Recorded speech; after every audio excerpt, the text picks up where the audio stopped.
me ma kwaba edeba Adom TV. Jumade we eye enkranhye sembre. Na me amete dwam amede jumade ho chia me. Edi am yeso eye Apostle Dr. Nita Kotegu. What to say? I believe every one of us wants to make a breakthrough. See a better team. Abraba ebo e ba na ya wade ye sika sam ya pomodne ye nyuma so see a better team na ya adefo. But it's not easy. One gentleman called in my office just last week, Monday. And before I could offer him a seat, he took his seat. And without even asking him anything, he said, "Sir," in a very low voice, "Sir, I'm tired of life." Adom TV ran my office and sent him. Oba kwa wanchia. Mama na kunyo otrasira na ose Mira. Abrabo ma bide. Na me bisa that day. I started to say, "Oh, can say I've come to a point in my life where I feel that nothing is working for me. Everything seemed to go wrong with my life. I struggle to start anything new for fear that I might not succeed. Also, say bibi ba me timi na pese me yo a. Ya na me show say me yo. Say me ko ye na ko din gugu na man for besere me. I am currently abusing alcohol and I'm having sleepless nights. Also, say me am no ka say there. And Sunday, my fan nyonko, say me no nsani e na empo me ko demu am ntiminda. Die komine kra ne say, wo ba me na bubra be emfie edunie. The woman of my life just left my home and got married to my own best friend. Ni Yesu. Osuma me yire am ne to emfie edunie ye won kwada mienu. Wo ajami ayaya esan sabro eni suba me wo munti no. Akoware madam fu bi. Maka kan was wo mabium. Semre my madwene say abrabo asu nimfa so bium. Said the ekoya na mekono. You see, many of us get to this point in this man's life. You be any do baby abama ya do. But I want to assure you, say wo pese we ni ji abrabom. Say wo pese wo tumpon. Say wo pese udaye no. Eyesu a onyame de bo wo. Everyone wants to enjoy a life of greatness and success because it's now DNA. Abrabo ya mo bi so medi hia medi awerwo. Amedi nkuguo. Ye bo wo no, hihye de hihye wo no. Ye de ye osesebe wafa ba bi obedi nkunim. Wafa ba bi benya yedie na empo waye o mama. Aso watra se adwene ho pen. Etwa mfoni se wo waye o mama. Watra se adwene ho pen. Ebisa se kwan ben so na befa so adi nkunim. Na ede akura na se me yo na me so metitim abrabom. Baby amanfo adu no se me du ho atwamu. So person otitimu, you see, creating a breakthrough refers to taking steps that will help you to move away from the valley of life to the mountain top of glory and honor. Ye kaso obi atitimu a, yes a free sabi amena donkom afro akomepo a enemunyam ene empo enije waso to move from sameness to a different area. So we free baby awo ye enedai. Na kom pempenso amanfo betwa oni ahwe say eh kwadwo na ebe ama na edu hei ye mo se ma no. To be able to say you have made it in life and you have made positive changes in your life and progress in your life is beyond what you are thinking right now. Nya pese wo ye bia. Nya pese baby o pese wo du bia no. A change nya wo dwene ho ndede. Indeed, once you wish for a change, once you want to be great, the first thing you need to know is that there's no magic to instantly fixing everything in your life. Ekunyembi eni wa be sampa bo nyankopon boami o hey nyankopon atonsu aguso ne se enenko be your mama se enenko be your defo debi se be your defo se be your mama so be nkunim fatiti ne ejina wawo so so awari ebedimu so awari ebe efe so awari ebedi ye no e fatiti na ekura wonsam sempo obedi nkunim no ayi no ekura wo we na mame kai asem bia me kai na twere konkromu Numbers chapter 13 verse 1 to 33 So we Christian ada cover Bible. Na be Numbers. O kira me se Onyankopon ni Moses kasae. Se won soma mema enko kuro bi so. Na se won ko tete kuro no hwe kuro no so se da kuro no so te. Anso akofa kuro no namum. Na Moses epa mema dodo se won enko na won ko hwe kuro no se da kuro no mo te. Na odu kuro mo na wo baaye no. Amane ebo no chemu mienu. Dodo na ka se owura Moses. Mema ekoto ho no. So mo so mo nie atentian gram ya de ayesa bebe o nanim ene mema me no ka se da bi yebeti wom yebeti me bunka mo so wonu adwene a wodwene no ene tumidi a wonya obi se ni atome no me de me nko school da de atome no se me ho nyefe de atome me nya politician me moa me de atome no me nyo boafo de atome na den eso se mankasa eye ntro obi so se de atome no me wotumi wo nyansa metimi edi animu. How you describe your circumstances will define your attitude towards the circumstance. If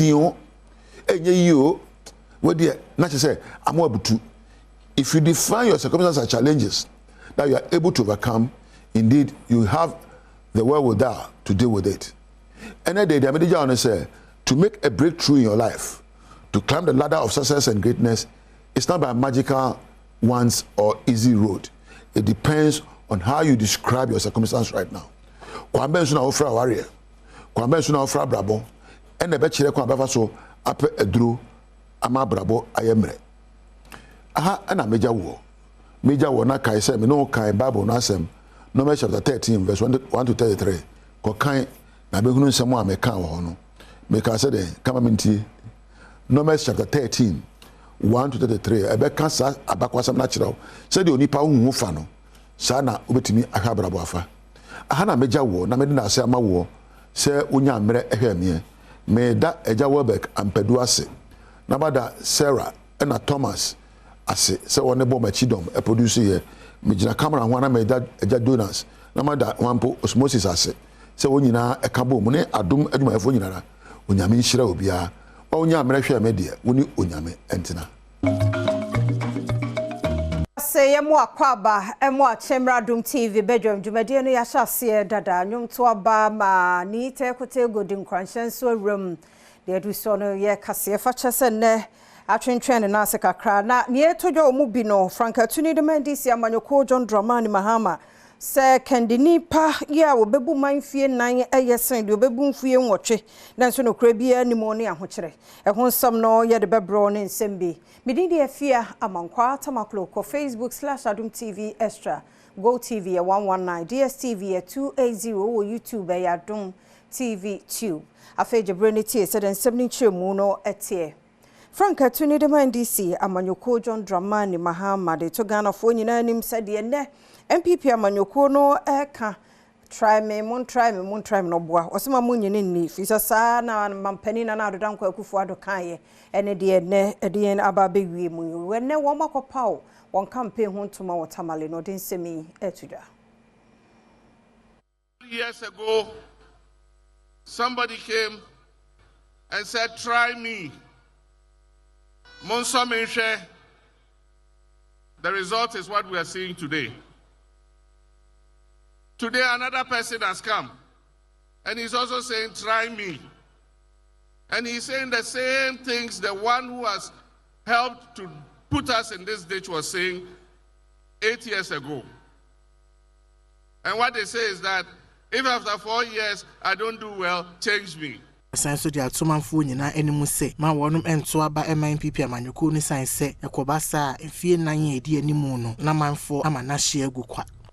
The youth of this country don't have 4 years to waste. The youth of this country are in a hurry to create the opportunities that will make them live a dignified life. They're not going to try somebody and after 4 years decide whether you should continue. The youth of this country want an experienced hand. They want a safe pair of hands. They want a hand that they have seen do it before to come back and take this country and rescue us from the mess in which we have been dumped by the Akufo-Addo Bawumia government. It is not going to be easy.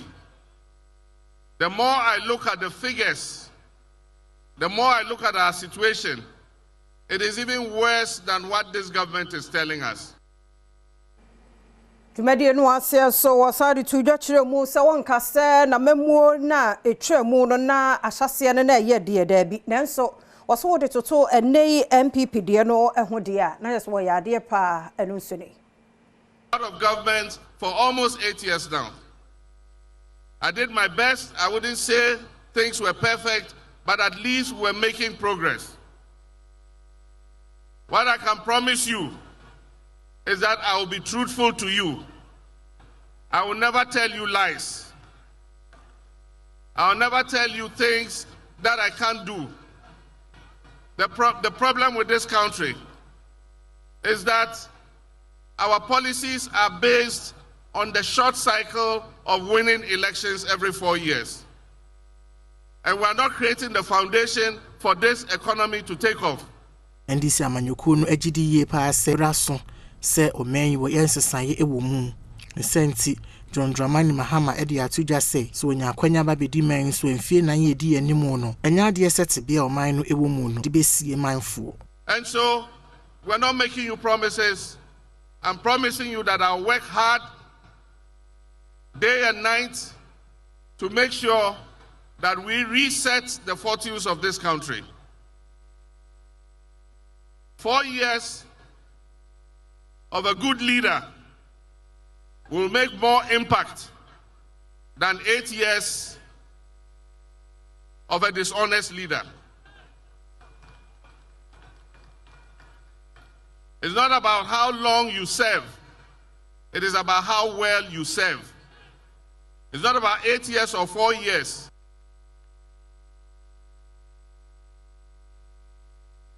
Hi. Ewa Santia Chim North, Mensinimo, Madam Mrs. Matilda Jamra, or the two are binding and crankra one and one some will be any more strepa. One so cool it to be a mono and yet to woman boy one won't see in the year when Adam Cassie Edin Comway. I'm intending for a man. I made the acid that Cassie and my old students. And can you rat Samson, a J. In fact, a boy I can so. And see, I can say a almost a pa. Now, you shall so say, Anka, and I think Nanka, a better so said the bear, a better motivating more friend. The challenges, the big kind pa, your school bus. School cakrake, your school bus. Say a coffee, Diane, saying more free you call outing. And now be a ye bus ye deko enti yesre aban ene ankran krabia umbetimi aboaye all student so say bomra meboaye say umbetimi afford ammoaye na yentimi nya basa ye de be convey mofra no akọ social gatherings mi ade ebiem science lab no shuri na enunu enti anu de metoto masre all students so madaroma all students ya dia pa in fact the omo ye no promise so we hwe dan kakrake bia ye si ni ya ye mfam a omo si maye Samson J eye penyini a woda Agogo State College All Students Association ano wani amani boni nkomotwetwe mu ene wo kire mu se wono ma bie wono ma pona to ho no mo se obedu obetumi bia se be ya obetumi aboa school no enkan kro school ni ye dia enti se normally bi wo ho na ye betimi aboa e wo se yetimi ye na yewie ye bekoso aye tuo kakra me de be ma enuanom a enam Agogo State eso omo anya akwantu Agogo State a produce prominent people your MC your HR director ye just akasifo to Agogo State lawyers Agogo State aye bia ma ye nyina enti adofo a omo wo amanone omo e wo Ghana omo nte de association no ye all student ye sese asia na hana bema kwan na no pay ye DSC yeda wasepa omre no adaje a bribia no wode ma ye radin fan komra somdwem ne mum kwaso na ne yentena fisa fei na de de bonkrata no de ba no pay any online stories no ye de ka ho ye nche sima bembi no ye ntwe ho mra no ye ba ye betwa so Akwaba Adom TV Badwam Jumadi no eso said Akwaba dada na fei na de bonkrata no bantu hu sectorial debate yaseda ene yede ma yen stakeholders ne mpanimfo MPP ne NDC yato yen safre won ba ma ne ye fe no wa woje bre ehwe ye mo amofre ye Sunday mo messages ni nyina no ene yasa hia biem se Badwam team ayede yaseda ma mo ye ma ne ye fe dodo mo ayade ye next one ye be announce se be ye du ho no mo a mo de ofeso begie na fa ye nyina ya bo atetena ma ne ma nti we de wo ahu ma mema senior Akwabe be me na no pe mo ache boko na bibia boko de well bibia boko na o am ho adwiri ma no pe because say I say kwa na say jaw ma no de pe nya se Canadian no they make wa wo ye wonti ase they make nya say anope be empire ma say NCUE ni nsu krai asa na dem bi ka ne de kasa foforo bi wonti ase edina wo hwe manim say say na de be gam de me ka me poto yi na me say NCUE wo NCUE ni nsu kran su yi very very important say NCUE na nsu krai ya oh abrabor yem pri bebreu wapo mu de won say mu ni problem odwuma popotwo bi a wo ye ni problem usika oni problem it won't say one kasa no kra no nama na ase onam wiem because it NCUE ene dwoade aka na be mienu na fe de July ne be wi NCUE na okra na nkasa okra no NCUE ono su yi tuminya sika tam na yare enko a it unya sika okra no so NCUE no yare na afo won say wasi kwan no so yo, can you be breach or brabo my ya papa? I mean, chair Japa say, Chris Brekum. Maybe I'm a share. Me read you as if you and that me and the dusty table B and a this man. No, Japa say, me chow, 35 cities a month, and I 35, no 15 banner 20 to call the. The next be a beginning of another month. There be a bishop. There be a bishop. But Oma boy papa. Hey. Chris FM Brekum. Ana Shalom Brekum. Ejapa say. Hey. Also the church member SD. Oh, a kune si say to. Hey. Yes, sorry, I'm telling you. Then Yamia Sama will remember. No, what you want because I easy, sir. Yeah, Busumi Bessu. Yeah.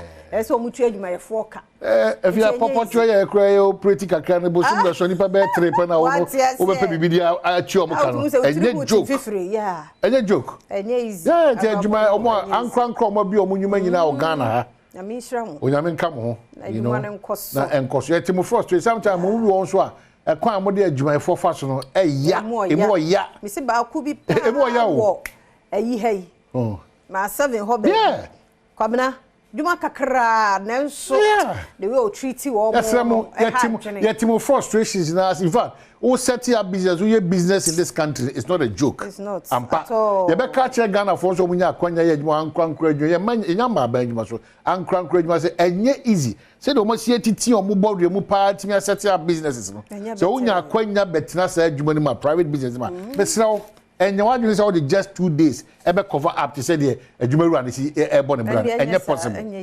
adwuma ru afo no so yesre mo adwuma bia puntu ogina adwuma e for so 50-50 o ko no na me so me ko na so o ko sa na adwuma e for no ko agina ha se dia na afi o mo hwe ways and means ways and means they shall say ba people na come na ira o camera no ya o na tripod no na ira o no na ira o na kata ira.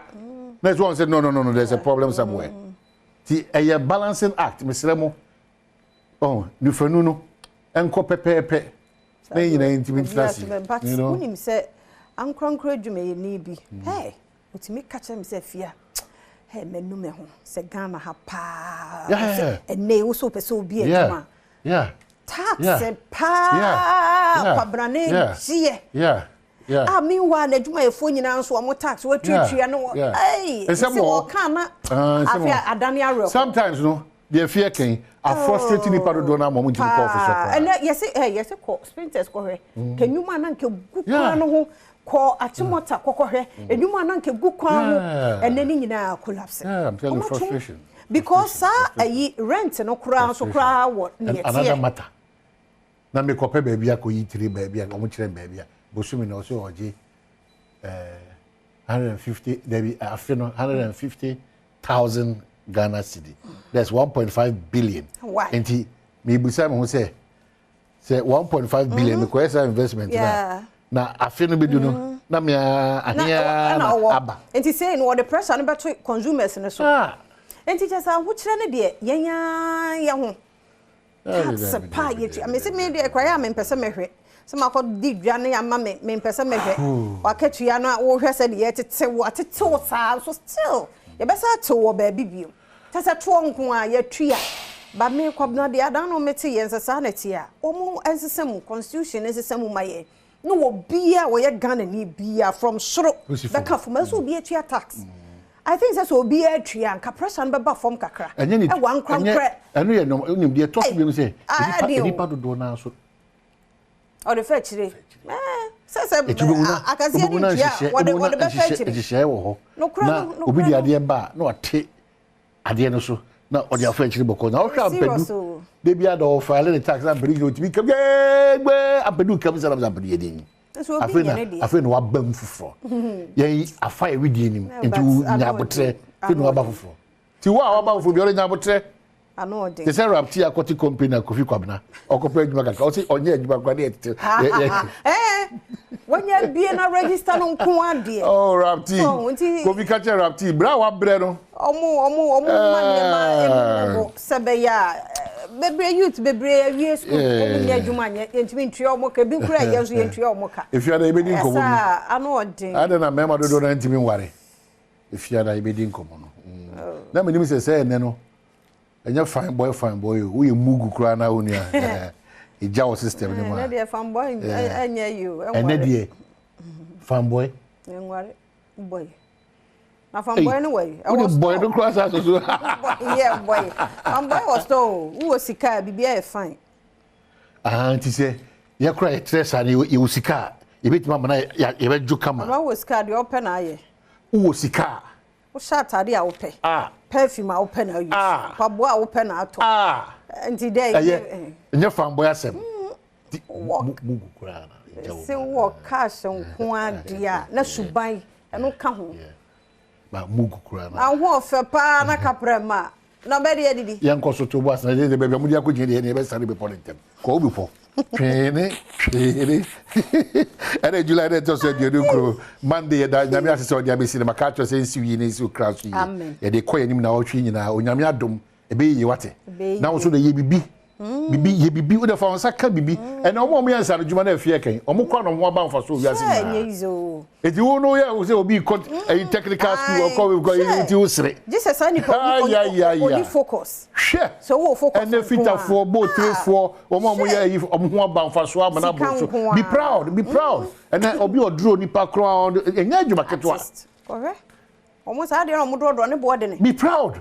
Iti enye de bia na de bia babo time etimu mu na say bankers lawyers omo kusua tribo na no ko so omo sa gie no omo de no ka ho say extra jobs accountants journalists obia so per side ya mu ejina mu ya per side aton nam sa afede hu bugara ya bre it's all that to the democrat with a short ya jibre Daily Democrat saying change to reset Ghana or the Munyan Fonina by Pablo Warren say Minipe Yamin Joseph Yamin Waha Eresidun Ketia Fifi Kwete Dr. Louisa Hanabisu and Sami Jerfisu Ewa Infini one day Yamami Jane na professor any John Dramani Mama His Excellency on also Omonfonini Atohan Mse Osia Bushebisu a petition IGP and others over murder of Achichirekrum Daily Guide to say NLA Deputy Director General Anet, Ninfoni one say Ama Homa Meza, and Ninfoni one say, or checking rubbishes and Japadia fiction.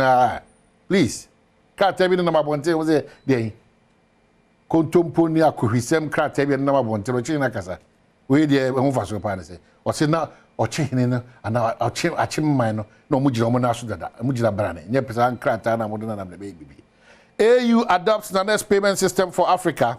Na na so hye bi oda to say akatua ho nsɛm sika bia ɛsɛ ɔmo tuatua na ɛsɛ ɔmo agye atom ɛwɔ Africa I'm saying harness resources to enhance continental trade and also nya chafa the metro de obokata ofori panyimfie was prominent before Akufo-Addo Ochihene rubbishes a Japanese fiction medical can want some Edia Chow and now hearing man so I say 4 years of hard work better than 8 years of dishonesty.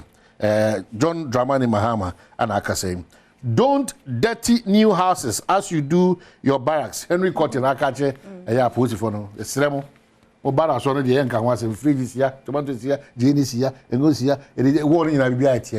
Fear of Bian Besson that I put for. Fear of Bia. Because baby, I'm going to free there. My daroma. Now, if you want to do it, they have found it. Time and also. Okay, okay, so the uncle, the worker, 13-year-old orphan sexually abused at Winneba. Traumatized boy unable to walk properly. Oh, it was a boy. It was a fan at one. Hey, me young man kind. 13 years.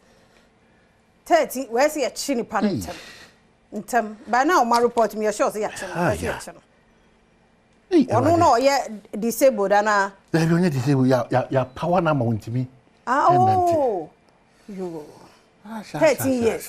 Often it so. The crown and in mono, dear, and uppers oye. Dear, and uppers oye. The uncle, me assure uncle, moon reported near Chester any painter. A crown was report of my sister. And tem. Okay, say this year. Yeah, you see how Daroma into badomonline.com and some no one saw the Akano or call podcast. The one missy be a program be and so called Benya ho now wako adomonline.com, Facebook, Instagram, Twitter, Honan so ye Juma ho ye kwa good some health tips ba and who's a pair a woman semi canning interviews. Nampense more back or so more video on the ha, that's it.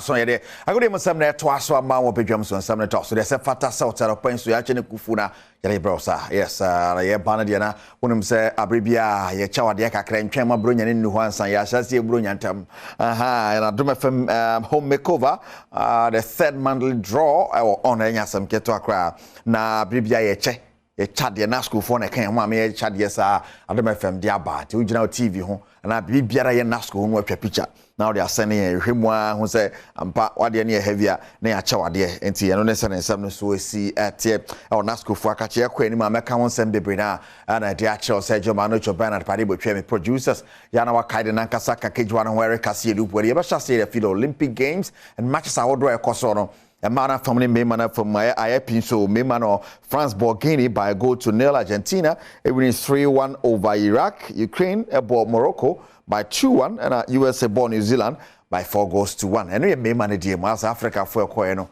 Mingusu ye papa ne but yasha se fa fi me mane ho.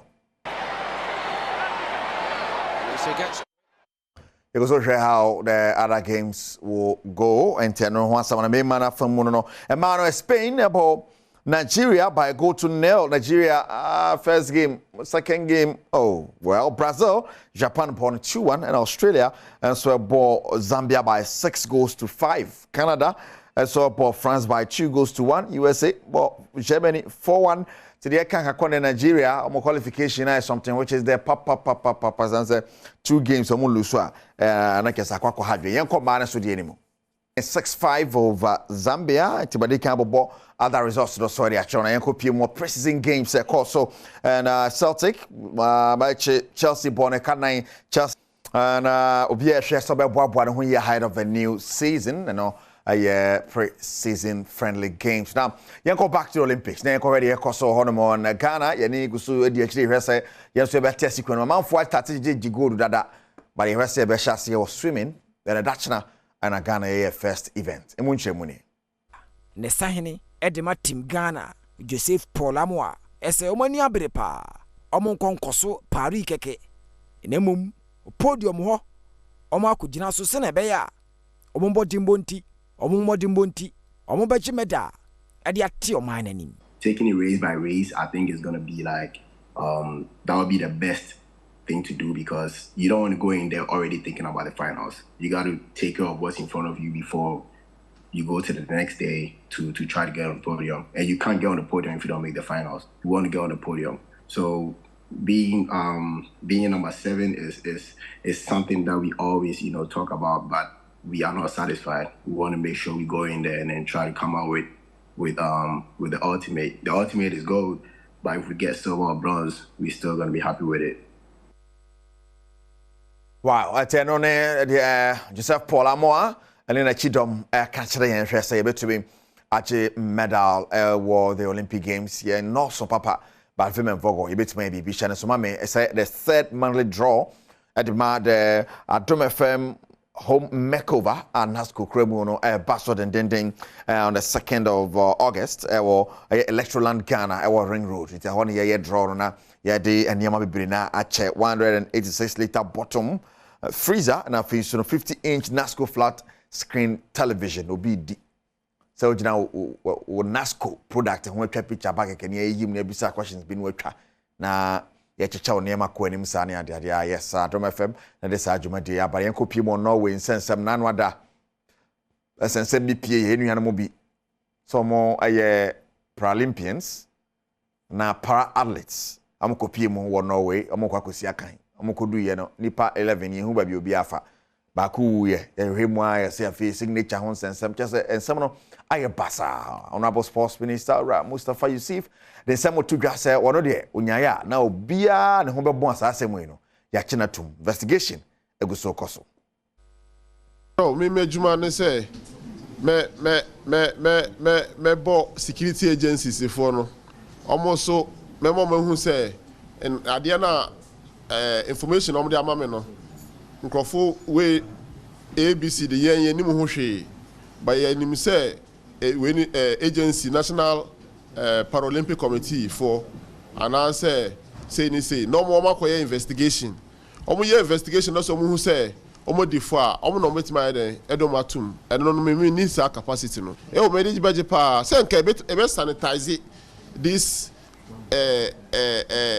things going on, people impersonating, using people's name, using ministries, using agency, especially no so ebia ministry ya said. All right, Honorable Sports Minister Mustafa Yusuf na den somewhere to adjust no and to say yes I pinso nano president of the Ghana Paralympic Committee Ramu something in December to say family no essence mom so mon congress say womo enipa na ewu no a so koya womo ama nipa be for abusuan pani atuturi ntoma akofo pren wa ama bi abusuan so de abeto dwa say womo nsoma obia so nkwa brochire nkoya hwe enti amansam no nsisi so papa ami yanti yeguso de akire hwe de beko na no was sports arena so sansam ye beto mu no de course de Omani ye serious ah keso mo pam Mustafa Yusuf mo pam no nkodi ne MP with immediate effect me say so sa interview no kro be ye no sa press conference no be ye no I am not aware hey Sabrofo na president gina so no de pam no for Sabrofo say I am not onim na adwuma no onim na adwuma say onim na adwuma ba ka I'm not aware what ye hanom no baby si wa hanom I am not aware onim adwuma si apam okra yes me say his excellency na Adom Kufuado as a pam sports minister Mustafa Yusuf onim na adwuma for you to come and grant to come and do a press conference and tell us say you are not aware. Like seriously, once a man focuses blasters the human kwan now here. Once we expose you, say blasters the human kwan now here. People are saying it. Oh, a blaster minister. As some way, access some power blasters minister. What you ho? Oh, try September. Yeni Monsama. Right, and so sports arena. Yeah, me no pabi jet to ato brutal 10:30. Last my man Mustafa Hajidin. Now you feel you correct and some fofro ko piem house of folk nya sante kotokwa. Womo ni abrest nsan yo has anya kakra ka ho kodoko so gusua na atwigu mu ane ade anya sankeso yemo nwura mu science ni mo ena no asante kotoko epamo place eduonu miensa no na obi anim se animanimu ya watoto bi ahyehye mu na season no ene ma hyase akoye nanso wato ne boase ena wo yi ni baako na wasensan wonom na wotwe awie omo hyase a omo da place dodo na adi enkane player edi mabrofo akwata no Saka Dauda asante kotoko nsaka no afi abranti ani din de Patrick Esiedu ono so na no osi akan edi mabrekum Chelsea Prosper Oguma san abrantie a wobesi akan next season ade ama kotoko Albert Amoa ono so abeka mrantie no ho ade twredie sinkrata so kontraje wagye atumu a Mohamed Kamara ono so ye goalkeeper fofora Asante kotoko nsaka no ya next season wobegyina mu ade ama bobokoi omunuanem ha so folk nso omo so nai ena anu akotoko twifa omo so Democracy Cup nase no ehye won pa ne santi Great Olympics goalkeeper Benjamin Asare ene yoma sign no bia ni Gold Stars omo former player Samora Mofa House of Folk ensakana ono so oma sign no enya no nko ena phobia bobokoi ehwe ni mu omo se na wotwe an yesimu yi omo di nyama egu akwan mu na players dodo na omo target wo omo no omo saka ho right, the signings are how koso ye go so die che de obia de ba betum no yem fan camel cry de be bra okopium samate so moko represent Ghana in Africa almost go so sense so atreman for so ani abre ye niam anya easy cry ti go so di ni gina che so atreman new bus new logo new almost Sunday mamu ni ade a na nyina mu de be piem bia na de wonsam be bre wo na go kan see e wo obedwam so maha na ye de besie ye ba na sa na say Sergio Manocho Bernard Padi Botwe na me producers na kejua bia fake kejua na kasa ne Eric Kase du body e fiam kwa tamaklo e de apomude wonsam toa so koso ha bedwam memo akwa ba sonko e de oba Adom TV Badwam health tips eso eno nso nyame ya Adom ya saba be wuramo e wo kolebu ya benya Auntie Diana Juma Bedu woye hematologist anti ene ba be kasa afa hemophilia ho edin de enso condition enya papa na wotwe mu nyina ye ka hemophilia no a e condition be ya mame na endpoint for me party clinic say omoya de papa misro ye bonwura ho nko cheke apomodin wo ho a nko cheke akwa ni nyina hwese bibia ye adwuma na momo ye scan and free de ama mema no prostate enti opportunity ni kone ko cheke na wo sheda ko ba bi se wo koya ye je hu sika enso so ye de ama no number 0244867068 ene Auntie Diana ye mo akwa ba obapa ye da se ne so ye ba wo bi o promo de ama ye ne ye kasa anana wo twi mu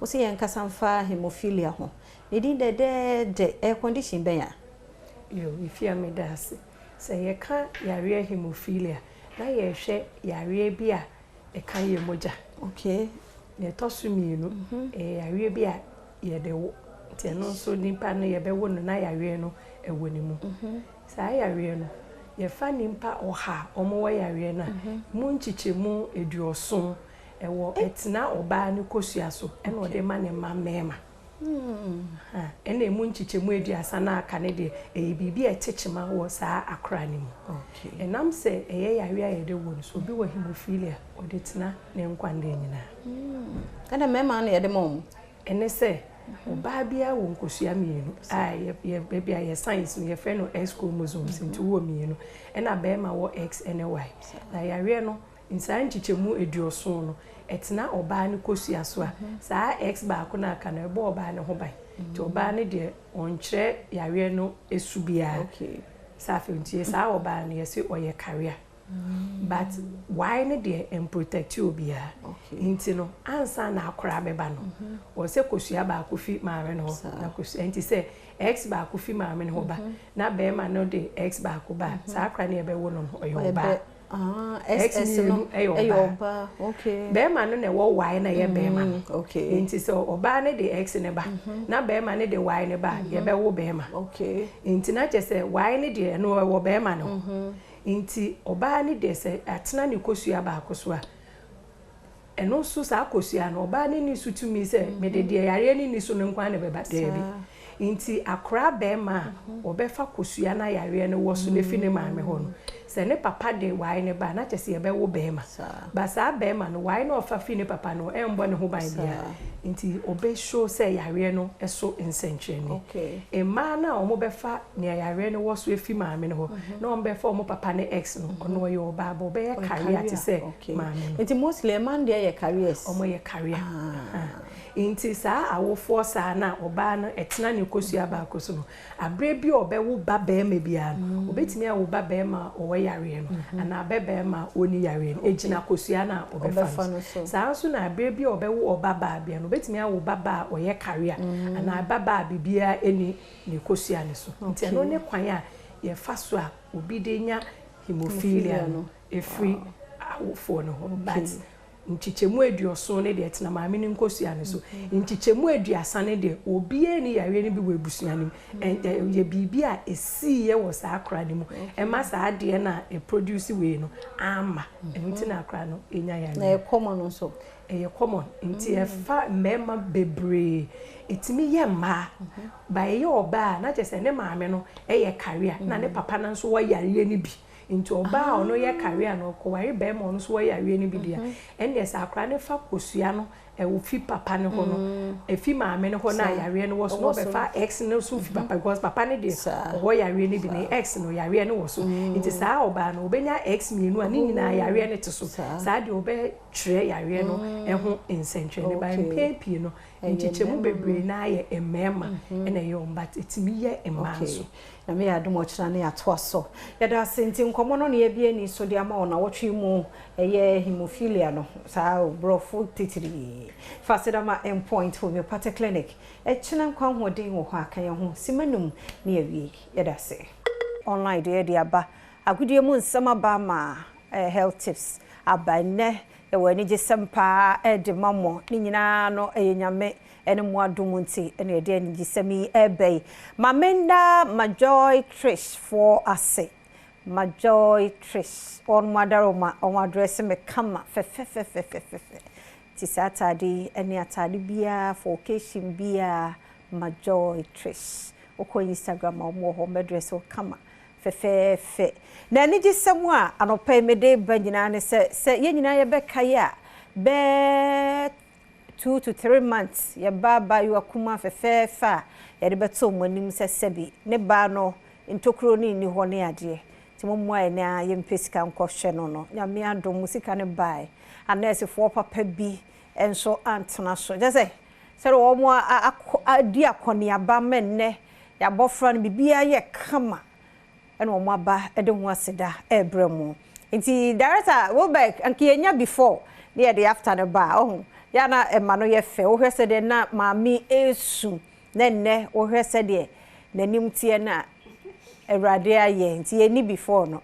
na ye wo after e ma pa me mo akwaba nyame hira mo anese fo papa bi udino na me refi na na efu akonadu na oba pa Bridget the last time no de ye show no na so adwuma no ogwa kire ye papa na oba tan so nie Rita na ye ba no so nie kama fe my brief na fe ye hwe be na akwakodui yo ntiem yada mo ase ye be ma ahwefo nyina good morning na say ye ba ha be sra mo ho emwa say ye nue ehia mboa kakra e de aye surgery na nyame Adom ye de tu mo ni mu nja ye mu mo boa ye ema yetumi e de na kokolebu aye surgery ni se sia no otumi ekọ toilet ye bibia onko ngu ne ho onbo pampers first ne ye ba ye ne de na obo pampers na okọ toilet gu ne ho na ye ahometesem but enne nyame Adom ene mo ene mo mpaibo ne ho ato no ama wa ye kama nti ye ba ye se de mo na ase ebrem wa ya de ye ntie oba Bridget mso sisia no ne ye wo kan se ye damasi bebre ewo nsubuwa kakra mo de boaye mpacho afi oba tan no ankasa nsuni on kan na de se esun bi ani o me so me da tie fo ase se na Nyankopon so me ba ya me de me ha oba ya mo aboa mi nyame nhira obi biara bebi amunya ska bi efre no Nyankopon san fan shamane mo me da mo ase o mama honde mo waya de nti we de ya aseda nti se ne ya wie no way forward ne de na wo so ye afutuo be na obata ye de ama no se be ya bibia nkobe chirebiem okay nti way forward ne se yama ne dro ena ya tre no ni training potty training mrano or so hwe se obekọ toilet na engu ne ho anase ikro no ebe hili ena ya che na eduane so a wondi ya che so mama onye ejuma ede osa no nti ikro no wudi a ne o pese oye bia ono pasa pa nti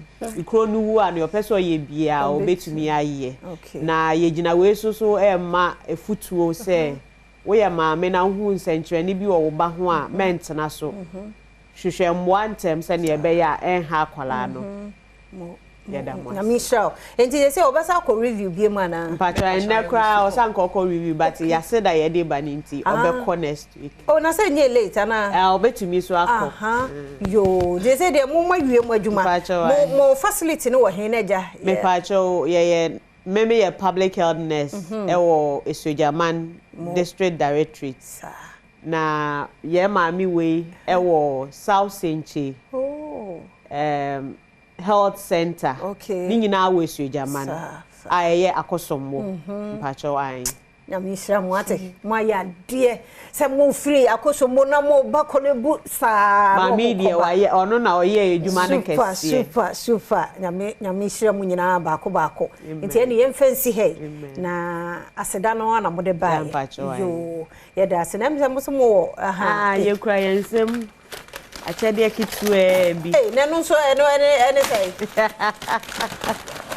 mode ma ayi na Esther ne ba ya de ma anti efia wa ene mesampedu ene Adom ene we de mo asusu anye wa she se ye ba ye wenja ye mu we Adom TV shone fe mo officer Blossom Foundation anya mo ye ma ye no ama ye hu se ye wa hoodin bia se bo ka ye ho aye betumi abo afoforo nti ye pese ye so say adwuma nu na ye ye se papa na we de ye hu bi de o say hey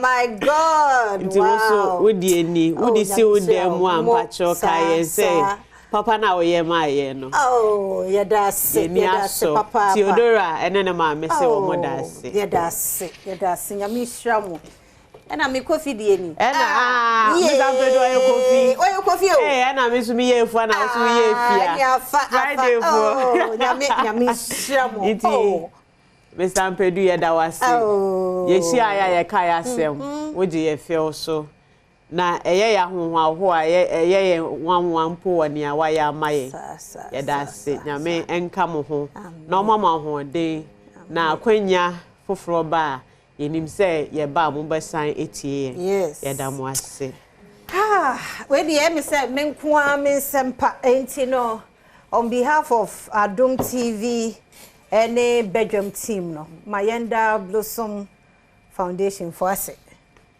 nurse for papa bia omo aboa ma ye be na bibia ye kama se ye ka kire mu sese de ye no ye beba e wani jim omo aba be show omo appreciation ye da mo ase da me sha me pese me dani mpa mienu anaba ko bia se pa na edikan honorable Abrakwa Asare oye MPP MP aspirant na asemisi ono na me di kan friend no na papa we to me share me nkran say me nko na me kwohwehwe mboa na ono so ma me kakra ye de hyase e de akwala no kwa assessment ansa ye bedu ha e na osan ma mo bi fufuro kra number nti papa no nkran hye na de share me no e no na e ma me sa ho de no nti bebi owo bi anyame enhira no ena MP for Esojaman honorable Thomas Ampemnyako ono so me catch no wampupuniti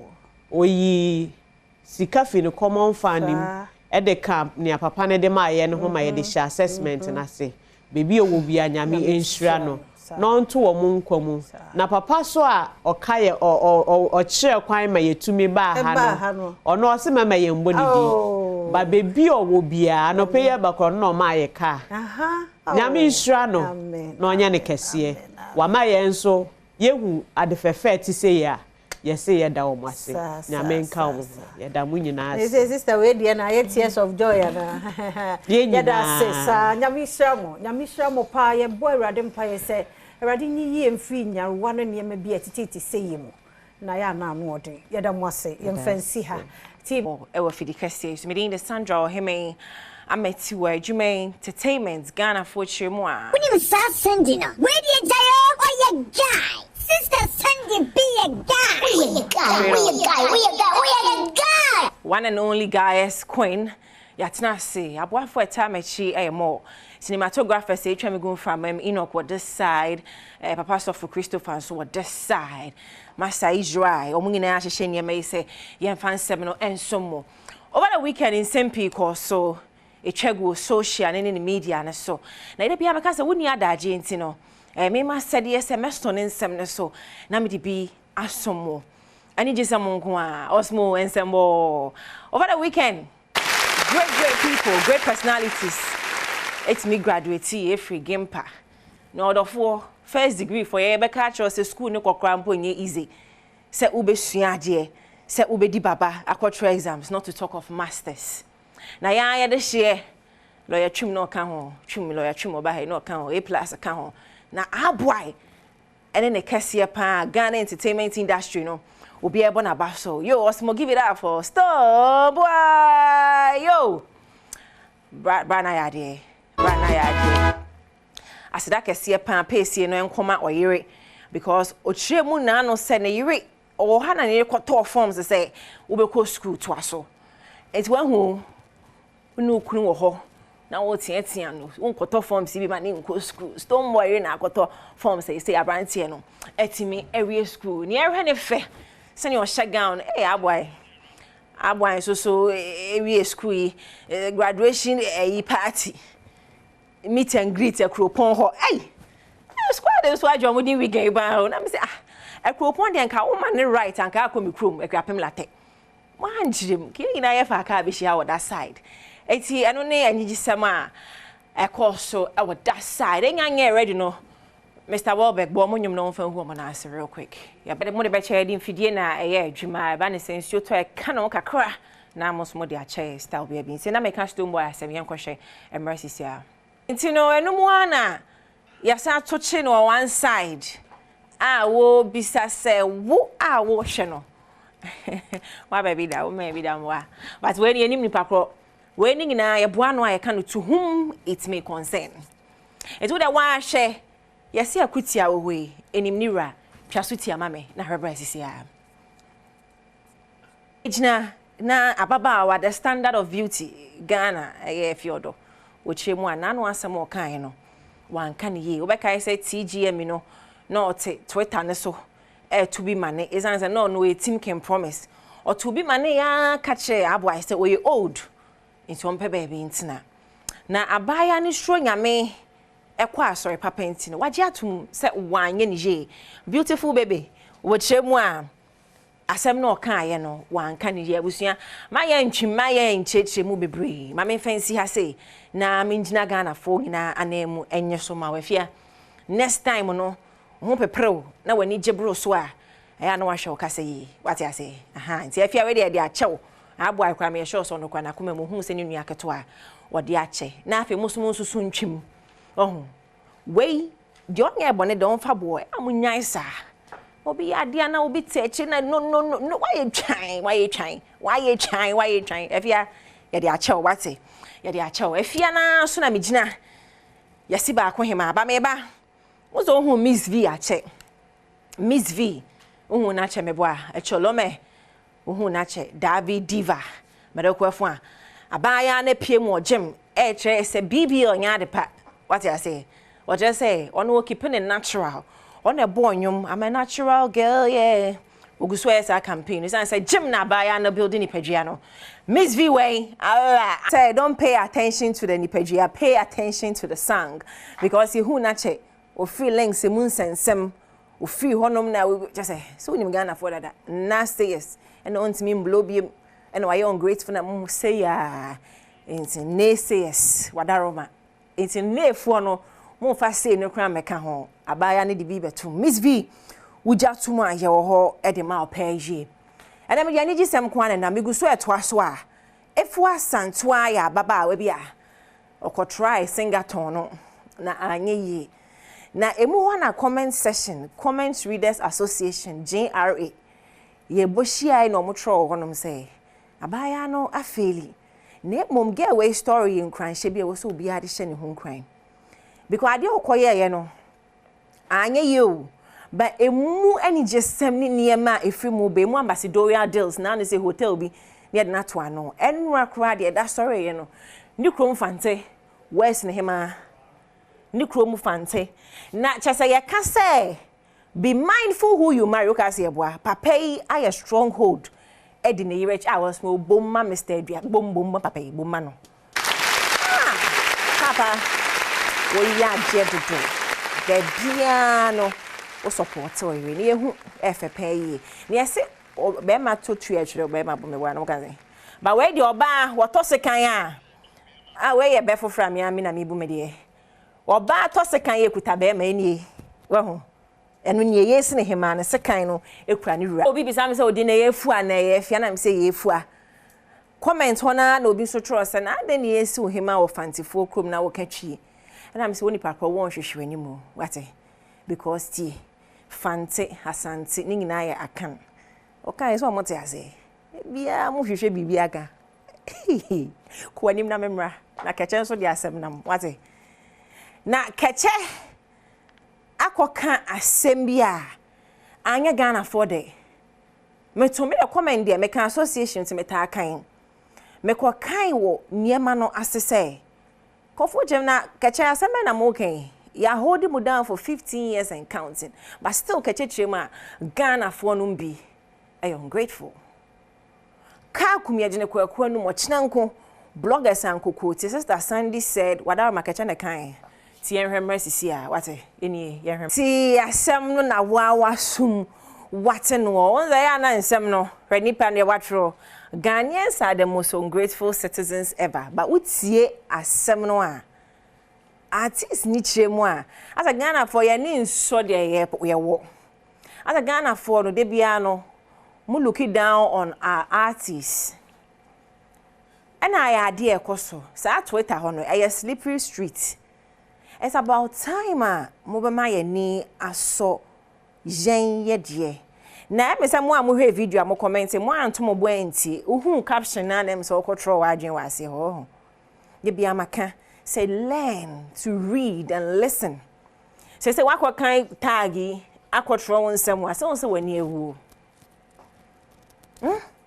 de bia mo ye say ya na artist no mo bro mase na mo bro mo sunsum ase de bia obi de ye Nigeria upcoming musician any style upcoming musician etimi ba na ye fom no na mo dirimika na wo de akache wa bonyum for how many years 15 years and counting ni de ye fake na sebi tafra che prejudice on fa adwene nto ho say manti o ma bo adwuma ache nti won ntimi nto wo che na na mo me ani na ho na sa suban no time ate mo ma ye ni na ho eno so ye de no ade achi bia mpasa mo drag obi e na ho ahwani fabo aye fake na wa circle ho e na enye Nike e MK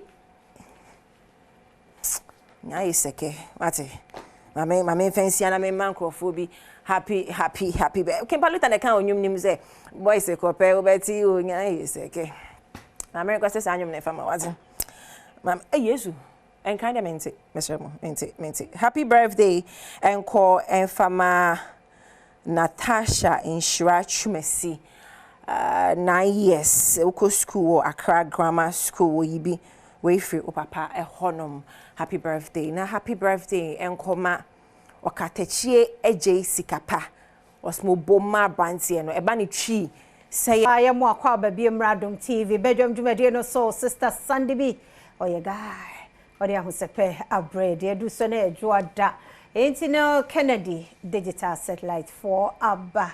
Beman Munyam for Summit Nedrum Ebe Batwa Dream. Inti also Bura Kennedy digital satellite. Now Koji Womunia money be now Nyaso and Faswa. Yamwakwabe. Yena. Say be a boko dear. Yamiado sister, be fine. Edenya miase papa Badwam so koye. Oh bibia ekoso pa. Bibia koye. Ira Kennedy say oda Ghana for ase o chia obia so.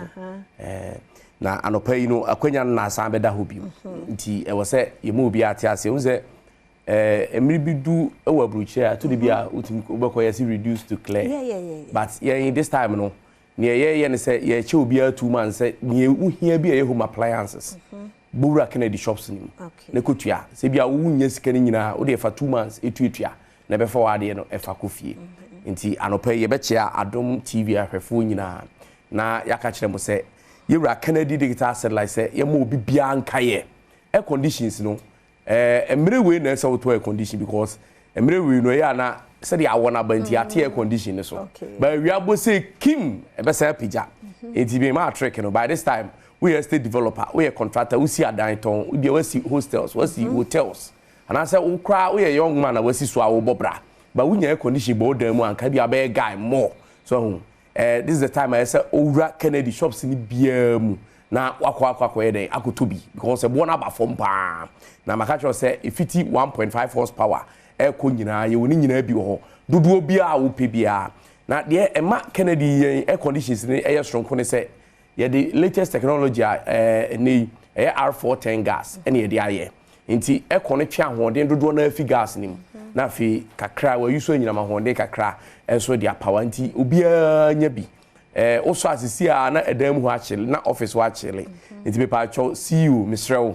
Wo here conditions a wo de frɛ Kennedy ewe numbers ni gu Adom TV ase momode ne fa ne frɛ na ye ni nkomo pi ne ye moawo nso a wo pe bia tu aton air conditions no ba bia wo Ghana wo de frɛ numbers ni gu TV na ase no na ye nso ye moa papa ewo ho mesre wo to ade wo Kennedy agi receipt wo Ashanti region kuma sene ne importem a ebia wo fi north anase brono ne hafo ene wa be wura kuma se make say ebia wo ne na madum ho ha wo hwe me bo modern say wo be bisa say family plaza abrosan ne way na wo bisa kwada akro be kire wo wura ma first floor wo kwa so hwe yewura Cisco ha wo Kennedy shop wo kwa obebo papa home appliances bia wo pe bia say dem make no 2 months die ni bi na person ya wo de o ka kire Cisco a obe register kama na wo so atua ne kakra 2 months ne so a no wakopija wade enso so ewo ho afi kumasi ho anso misrel ene ebia wo nam patasi area ho akọ police depot nche ho Adom house ho so Kennedy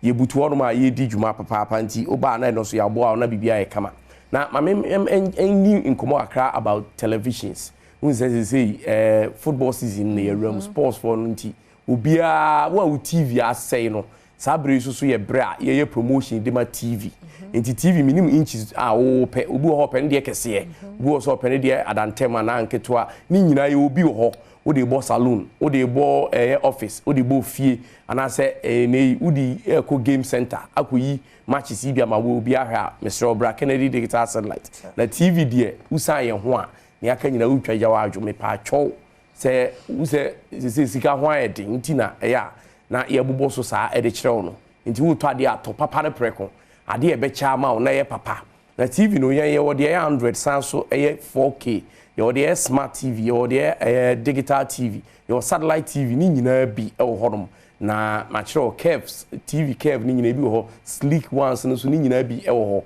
na ye wo TV a Mcast e wo Mcast no ade a wo de phone be ye bia no utimi de 2 TV no so na wo ye kama nti misre bo modern e be to bi e wo Kennedy me say ya share ye na nkran ha your wager old barrier and answer obefa numbers na egu TV na ase no no afre wo tema wo Cape Coast wo Accra ha ba bia wo anyinam wo suhum wo de afre so opese wutu eye home appliances na woton na wutu no ti said ye wakofa fi abuchire pepepe a eye Kennedy e na no pai e na mekanfo ma wo wi ni ba ko so bra na ye moa me pa cho nye TV ene eye air condition kwa na ye ton your washing machines ewo ho your deep freezers ewo ho your fridges ankasa ewo ho fridges no if it tabletop e de kopem ne ye bie ne left and right twetwe ase ye nyina bi ye obi ho honom bra beje wo de papa na si ano na ayekama they say business ba kwa abanie one event organizers no omu nyina atototo deep freezers ya hye no mo de rent nti won so kra so betimi atobi de akosi ukrom aye ba na so de rent na bibia ye kama nti sese sa na eko adwuma nko ana Kennedy ebo ma obi aye bi me pa cho oba bi peso osua de pa mo ye fashion designer yakofa industrial sewing machines ni biaba nti bra baji bi ma oba no no so onye fashion designer papa sese sika bam amanfo pam ne ma wo krum ha de kwa aburuchire na onye sika gu botum na bibia ye kama oba atan Mr. O kitchen hot sen mame fa nwura o kitchen ho o bena no ehu an top papa ntu ze etete nsu kakra gusu na etete Mr. Bra Kennedy your 4 burner your 2 burner your 3 burner your there was 6 burner kra e wo hodoma oven ene ade ewom bebre bra bagibi microwaves ene ne keka ho ne de wo ba ya so ye de be hwo toaster mo ne ade deep fryers ne wo ba ye ho de ya ne hey de be hwo Mr. dispenser ye di nsu sisu office ye woni nyina bi wo ho air condition akese ya ye di sisi office akese ni nyina so bi e wo ho no me pa twa tie me ne tie me yie fufu machine ho asem de ye ka eno no a gold mine me catch me my secret no we are ban adwuma ani ana say we ankra fufu machine a gold mine ni nyina ne say Ghana adwuma dan de say aduane ye fufu ni ye pepa ye di papa ba say unye obi kura no fufu ama ena obi kura so mpese obi ko di fufu a say be obi atin fifire agu ya dade a enti me pa twa say enei upe adwuma bi aye e de aka mu adwuma ho wo kura de bia uni adwuma ye na u sister bi wo ska akra da ho ka kire no say onto fufu machine ma wo na fa si o na wo so fire dey e fa ye adwuma ma bibia anye kama na nya fufu machine kwa na ye de aba ye de abro machine enso aba nti Ghana ni stop complaining jai say na makatu ansome oman ni mu ade no kre ayedin but say eduru sabre so a na say osesam ohu we na we sia na we edi income foforo ba ye de abro machine aba a wonim say dokono so ye di okrum apa na abro machine sister na yete say eye kama kitwa kokroa kama na so ye adwuma in commercial quantities eyama brodudu bia eyama toko eyama nkate eyama kokontinti mesrew numbers na egu TV na ase no fa na frey na ye no eninsa woso na bibia anye kama na ahotomra fie ye di mako machine so aba mo amoye restaurant ene mo nso so a ene bia yi aba mo ya mako bibiri ni ade eno so die business na wunya sika pi na ewom enti mesre wo kumase a adum family plaza abrosan nim koho sisi a so we hwesi school e wa adum family plaza abrosan nim e na fi patasi police depot enche ho papa ya omo ho omo so bebo Adom house odie eno ano wo nkran ha wager old barrier kokro bitejan hye ho ma odie udu sa bus stop a old barrier bus stop usi utu ani hwe benkum a obun se Kennedy ene bo ho no ufika so na ba utu ani hwe nifa so a obun se ebo ho tafa na waba ene ani adidwa na bibia aye kama enso so ewo ho me sorry so my mama fa numbers de mawo na bibia enye kama me o akra ha ana se o tema ne important ba bia pese delivery e de mawo me srew 0244 385 128 0244 385 128 numbers ni go TV na se na 0243 074 750 0243 074 750 Kumasi for no any more obro ne ade ne north ho nyina mo frɛ wo number we so 0207 65 30 31 0207 65 30 31 and 0244 385 136 yada say Kennedy digital satellite na yete won kano ya wie na happy birthday nkoma Mrs Eunice Pardon Konedu Esquire ya wo Legal Alliance che ado o se onyame ensure onyame nyo kese o ma asumfra Adom nko Adom team ni nyina wo show happy birthday Mrs Eunice Pardon Konedu Esquire o wo Legal Alliance che ado nyame ensure no nyo kese papa pa ye ko na kwasi ya krado e de asemidika toso e de amamdi afia amankwa tamaklo da bia maka cho se beka ne sene esimi etie ye mfa bi enka on se ne bia meka cho no ye nyi bi so emfa emfrimu ye beko ne pe ni ejirejina no kama ene dwada na otwofo enso eni ebonyankopon pa ese odi betwa na otwe nso asumdwie ene enigye ene ahotomu medede yakwesensia asemedika brenda edoso just gone by eye ekomo e babede ne anopai the porous nature of our borders sene your borders ahodo amaodo ne omo ebo ahye oye mamu sa ahye ne sene tokontokro ededem ena yenua kwete na te of Joy News aye ho documentary mapano kakra edi achiro documentary na ohwe no eye some custom officials are. Yes, so I'm between 20 Ghana cedis and 200 Ghana cedis. Emma Crawford near my faculty council, a raya maimu. Custom officials. Custom officials. Caprene simpua yomo agenti. Man Crawford near my substandard. A faculty council, a wura of my Ghana.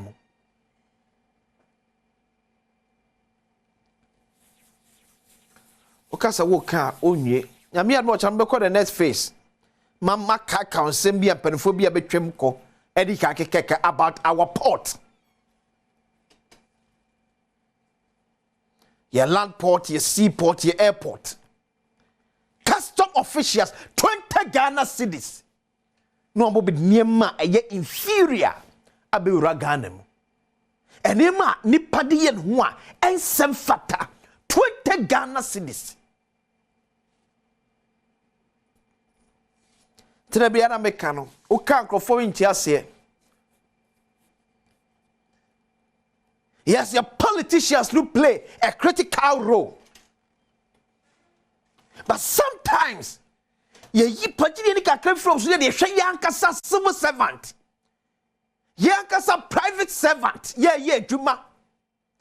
Na hwe esuni banya ye dead o man mu a. Uyi obi no otufu ho. 20 Ghana cedis. And so Mekaya, I think OECD, yeah. Penny for the two just said. Ye kra niema almost $400 million by Ghana. Na ye substandard.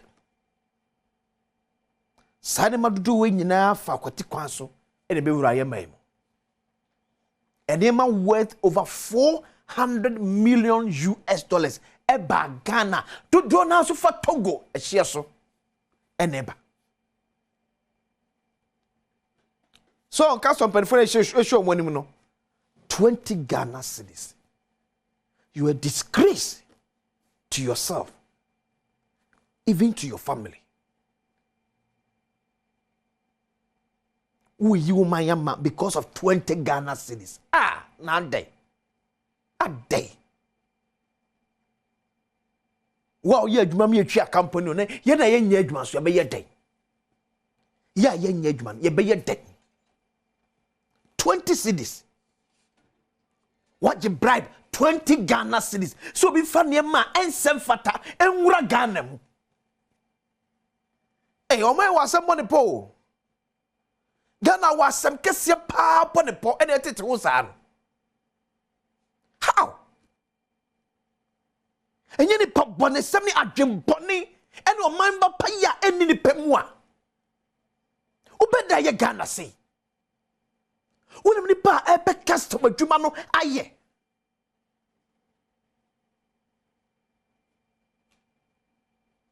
When ni pa epe customer jumano aye.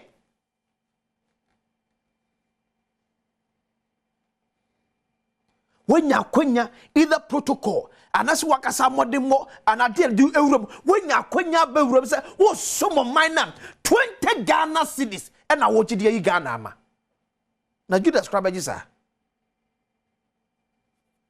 ya mu yenye sa o ya mu yenye sa na time me da bia me kasa e be ko so say ya because o man yakoye MPP NDC sem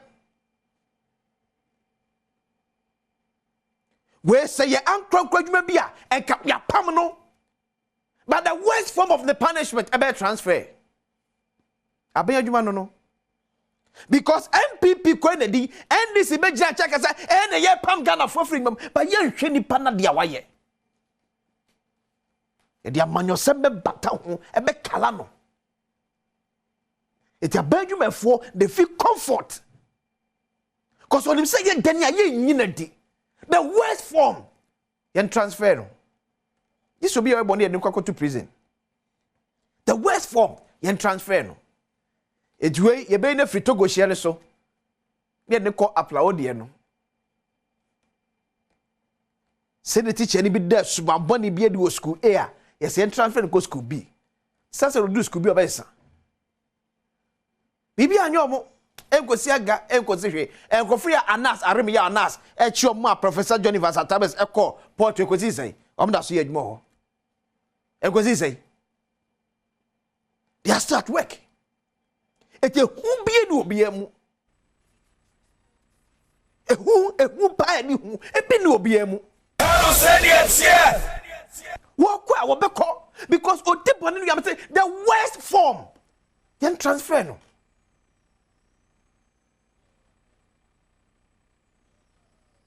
eto me dis aboni say ya dey say o man no ni asa akotrem bia ka say Ghana de enye yi o say nipa na Ghana de say na ekọ ne de me nua da be Ghana de enye yi but what the 20 Ghana 20 cities ama obi de enema ya eye unwholesome ewura wo memo beto ama omanfo adi na se bedwe wo biam se ya aduane ade na ode eba wo busua betimi akwakoto bi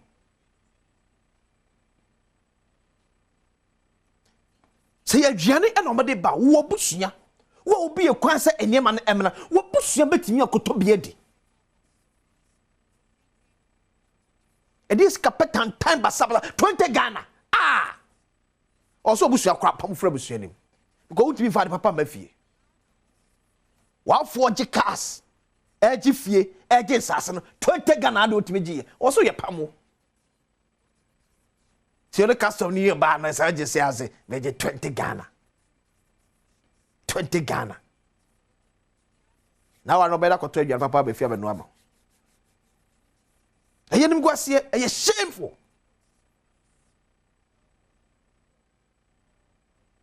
every time can you free politicians yeah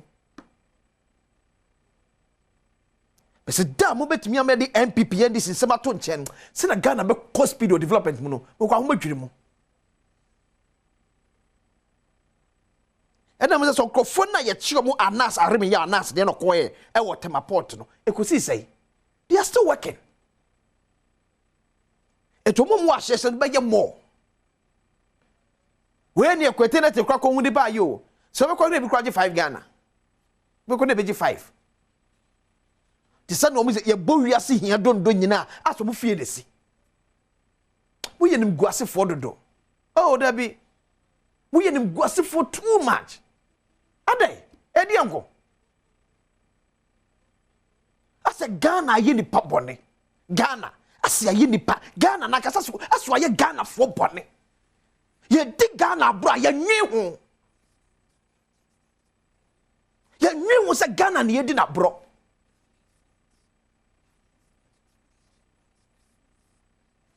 ye se politicians ne ampa ba me no mi so so ni ban ba ne ye da na die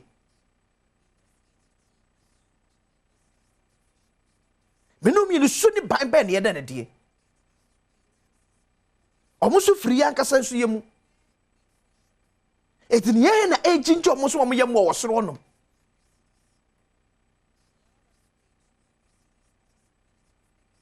wonya kwanya se wo da Ghana borders ano bon mehu banimpa bonifo ntimi ammo anwurem obi amfa de jinjan anwura omam sam de meji 20 Ghana mani pande abam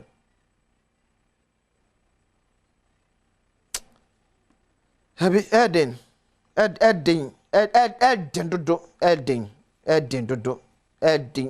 papa nam se Yakobon na betimi hu omai mobo nyamena na betimi hu Ghana mobo because the kind of people na ye wo ye memu no anodin and I'm not doing too much hey there be too much the same officials ye ne ko temaport kohwe na meka se enema ne bo eye de edwa so nyina so temaport fo ebi so ka ho some of the officials what airport ne so ka ho and the containers ababedru ya ye kwakoyi no yes ya target yet we target container na otwe na isi wonom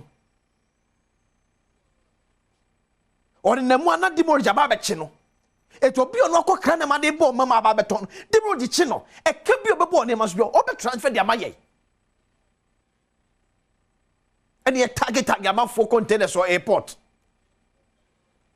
Where's my target? Where's my target? Aye kana ke nipa kuma bi na no ene nipa be sempi mo ha ene gu porto ti so bi ene adwuma enti no ye target ena amanfo ne mo se ba bonten enam na kwan so ba ebadwam em ye to no ya target na gu honom ena demo chichi bebre ora bu kenti amanfo ne kire honom se pese hu ko betimi afa so bi am ye ne ma bo so abafo ma ye fi ne so kire report honom ye ku so se gina bia honom ye ko hwe honom so ade ye ko so anya land borders ne nko a ye ku ye seaport ne so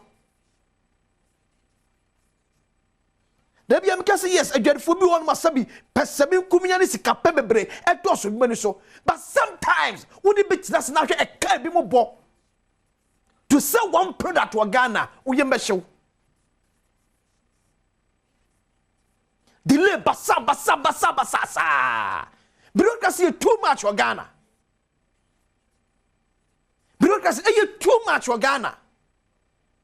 But from Kata A to Z, as we now see about Chrono. Kata for A to Z, we're feeling na Nina Chebasabo Chrono. The train minister, yes, be a share a land port to go. You put your seaport in this one. And Yama a delay, the phone Yama, or your ports, I would do. Wakane ma babedru wakwani hyewu nyina wie kwabrane se matagi na da so si wonum me se esiwo mfihye du na de wo chitini mfihye du enema ne yeyi a obeka kletini nyina de atoka so abepam yedwam nyane se guasefo yi egugu ye togo ahye so a 20 Ghana mo jeje nim guasefo ne moto mayimu yana mo be hwemo ene mo ma hwemo baby the tipa pe ko adwuma nyina nim guase de wakofade aba ene obako school a udemfo besere no se papa je bribe was 20 Ghana bribe na papa je hwia kai o da boko ma papa 20 Ghana ena de so my so $450 million US ene ma ba Ghana enam koti kwanto do na fa togo hye so ene ba ya na ensem fata eyo wamu na wo hye ne so wamu na wo sa hye ne so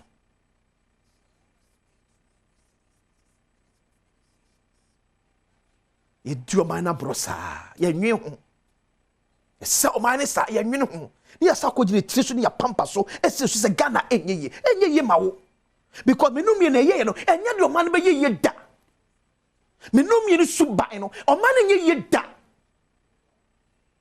o ka se me ka na ka se MPP na nye ka se NDC na ye menum ye ni suban na ye na de enom de to soro no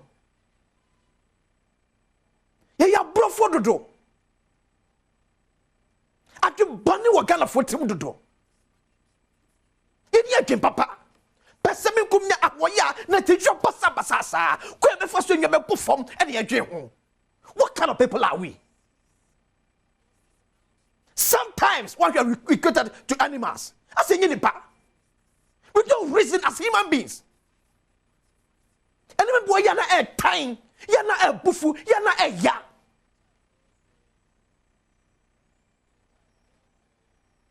edi di paniye de be mka to kosibro ni nyansa nche ye da ba ya bro pesemi nkuminya na ntintwitwa e na de yegine ba bi yegine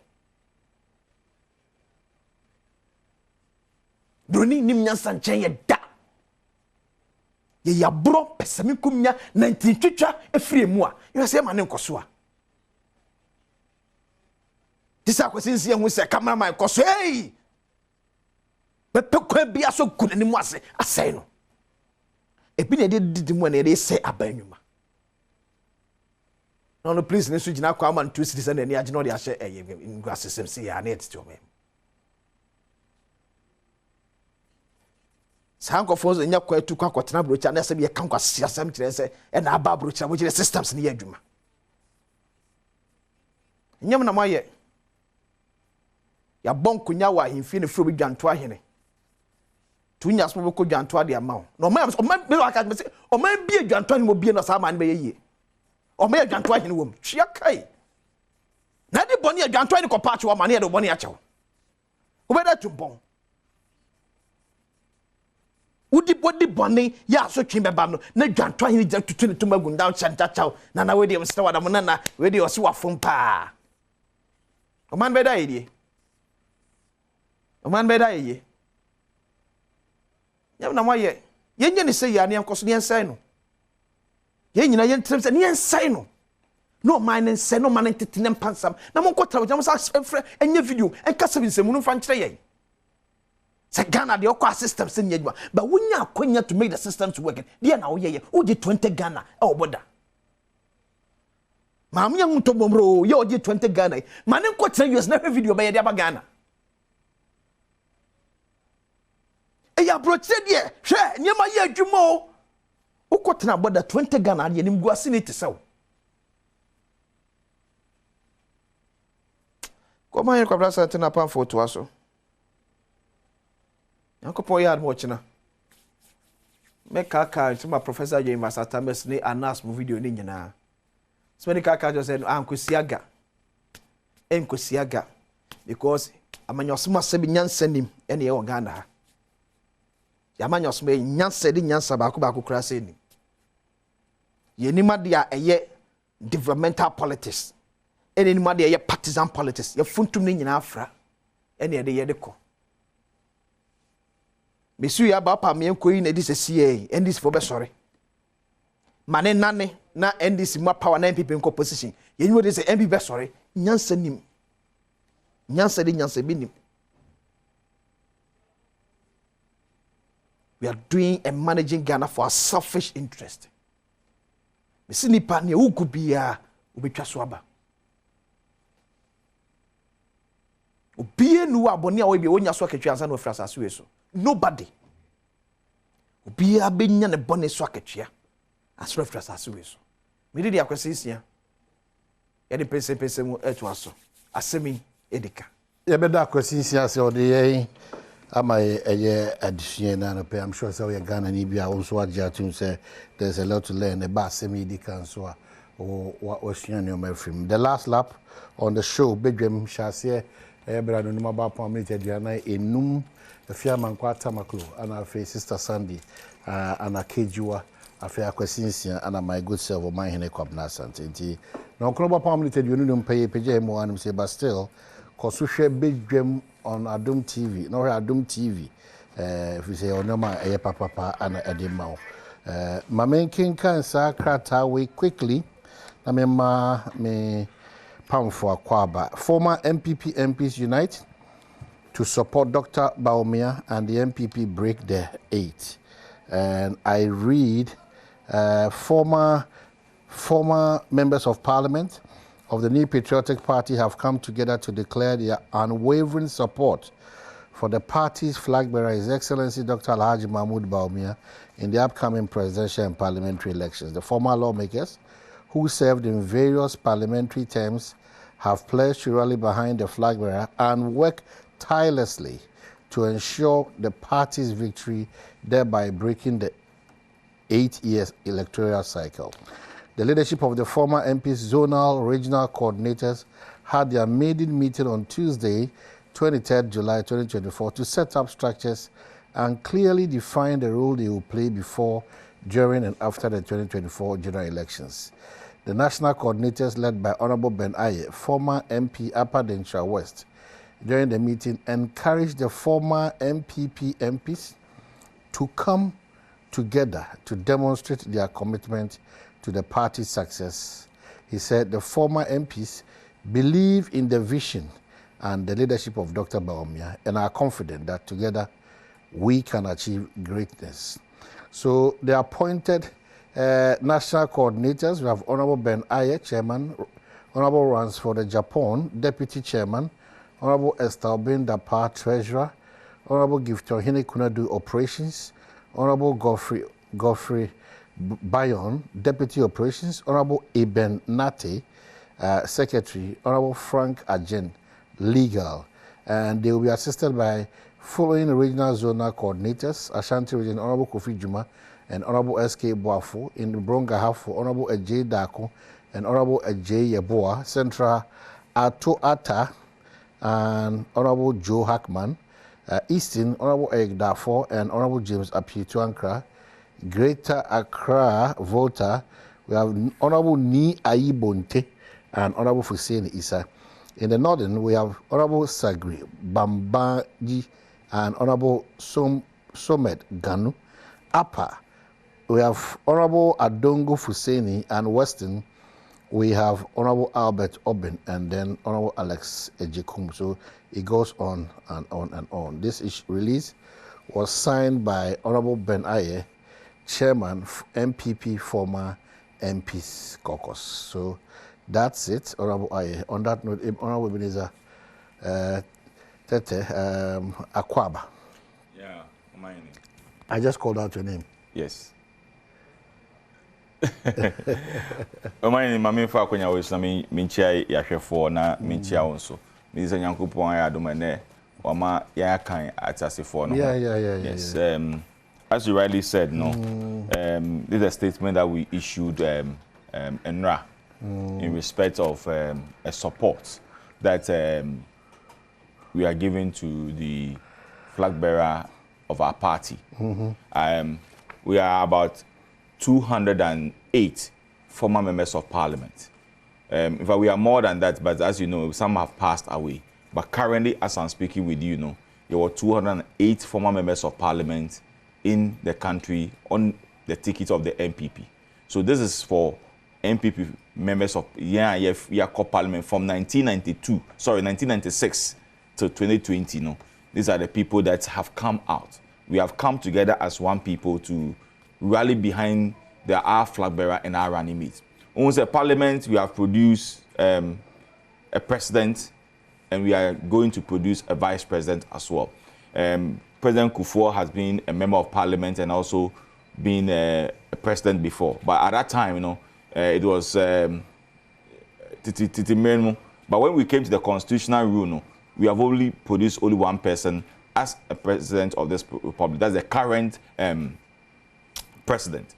And our colleague and brother and friend is also being appointed as the running mate for our flag bearer, Eye Napo. So we thought it wise, look, as former members of parliament that we have experience in the political circles, especially in our various constituencies, we also believe strongly, rally behind our candidate to work hard to ensure victory for the MPP in 2024 election is very important. And therefore, we have come together to ensure. And as you rightly said, we have zoned ourselves in all the 16 regions. We have the Greater Accra up to the northern region. And all these former MPs have a role to play in the campaign. You say, it's a vice president, and I am a flag bearer, Echo baby, not a free hopper. Yes, you and continue the work that we are going to do to ensure victory by party. So it's a good call. Yes, there are some of our colleagues it's not official because some of them are even on the platform that we have created and they have not come and respond to it. So or waha and also waha. So we strongly believe, all the 208 former members of parliament on the side of the MPP, we are all rally behind one candidate, which is Dr. Mahmoud Bawumia, to ensure victory for us in 2024 election, both presidential and parliament. We also set a target to ourselves, especially when it comes to the parliamentary seats. We want to make sure, yebe election on the 7th of December, there should be a number of seats. Your friend is and you can see, most of our colleagues too are even moving to the constituencies, engaging MPs that went to the primaries and they lost, candidates that went to the primaries and they lost. We are engaging everybody. So our focus is not only our former members of parliament, but also even parliamentary candidates or primaries we lose Sukrano. We want to patch everybody. Say, look, it is not about the person who has won. It's about the party. It's about the governance. And therefore, irrespective of your friend is saying you're lost to the candidates, we all need to come on board. And I can assure you, by next week, maybe I'll share because we will not going to leave this job for Bawumia and Napo alone or the national executives, but we are all going to play a role and ensure, come on the 7th of December, Dr. Alhaji Mahmoud Bawumia will be declared the winner for this year's election. So leadership by example in your own constituency, how well na wetimi aboa the Gauni prayer when you wow, that's Jefferson. Yes. How well do you relate to him? Omaini, Jefferson will tell you, sir, for the past 2-3 weeks, I am with him in the constituency. In fact, last week Tuesday, I invited all clergies in the constituency, last week Tuesday, to engage them with him. I can even send you pictures of it. At our campaign lunch, I was there. For the past 1 week, since last week, Sunday, we are engaging the electoral areas. We are going on an electoral area tour. I have been part of it. My role that I'm supposed to play and ensure victory for him, we are doing it. And as I can tell you with all honesty, that come on the 7th of December, I believe my central seat will take. Because currently, as I'm speaking with you, we don't have a representative in parliament. What does that mean? On paper, our parliament, it will be. But in the constituency, we don't have anybody who speaks for the constituency. Even in the August House of Parliament, we don't have anybody who speaks for us in parliament. That's why a member of parliament. Now, Kasa say you're fair to the member of parliament. Omahene. The modimbo and so on a different. And yes, and the modimbo and so many more. The modimbo and so a knee ever constituency, even in parliament. How do you measure? Have you heard? But you people, I'm disappointed. Omahene parliament, you know. Omahene. Obi or Kasa or parliament just or Yejuma. Omahene, I'm disappointed in you and Obi. Yeah. Mushe Juma Biase assessing first-time members of parliament. Yeah. This year, the whole of this year, Munye Biye. Last year, Sumanye. My memo excuse me, COVID because that assessment, no, I was so happy about the good work that you were doing. Sometimes I just ask myself, say, who know my sometimes some of the things that we are modiba, any me hear same segment, any some of the issues or something. Where do you get this idea? So are you saying that Omon Homode or Onihokra? Or mine me say Obi the cans or Bonnet Truka. What is Obi say? Pillars they didn't also speak. So what's the name of the member of parliament there? Unza Uka Onim. Oh, David doesn't change anything. Onim gender minister credit. I even met a member of parliament in Greater Accra region.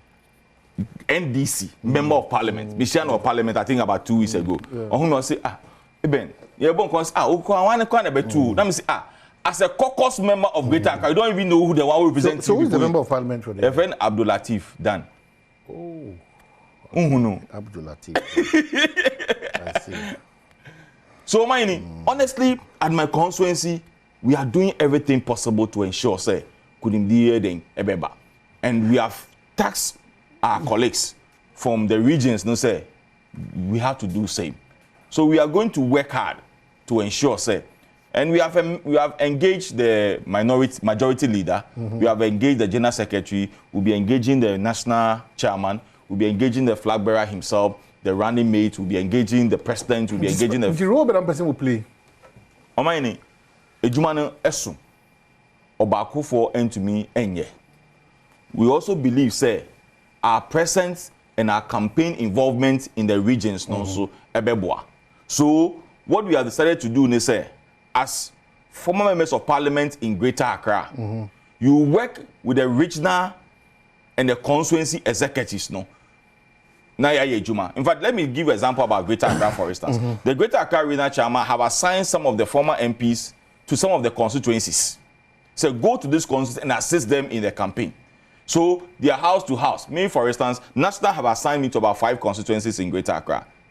Apart from my constituency, no, I'm supposed also be coordinating Kolu Klote, Fenese, Odududu, Lara de Kotopon, Okoboy, Lodokuku, and Kluo, 5 constituencies. I moved to that constituency, moved with the candidates and the party force. We do our house to house campaign. We do churches to churches campaign. We move rounds. Those are the roles that we are going to play because we believe, say, we will not want to be following the flag bearer. Say, Baumia Elko, Eastern Region next week. Not about the former MPs. No, that's not our focus.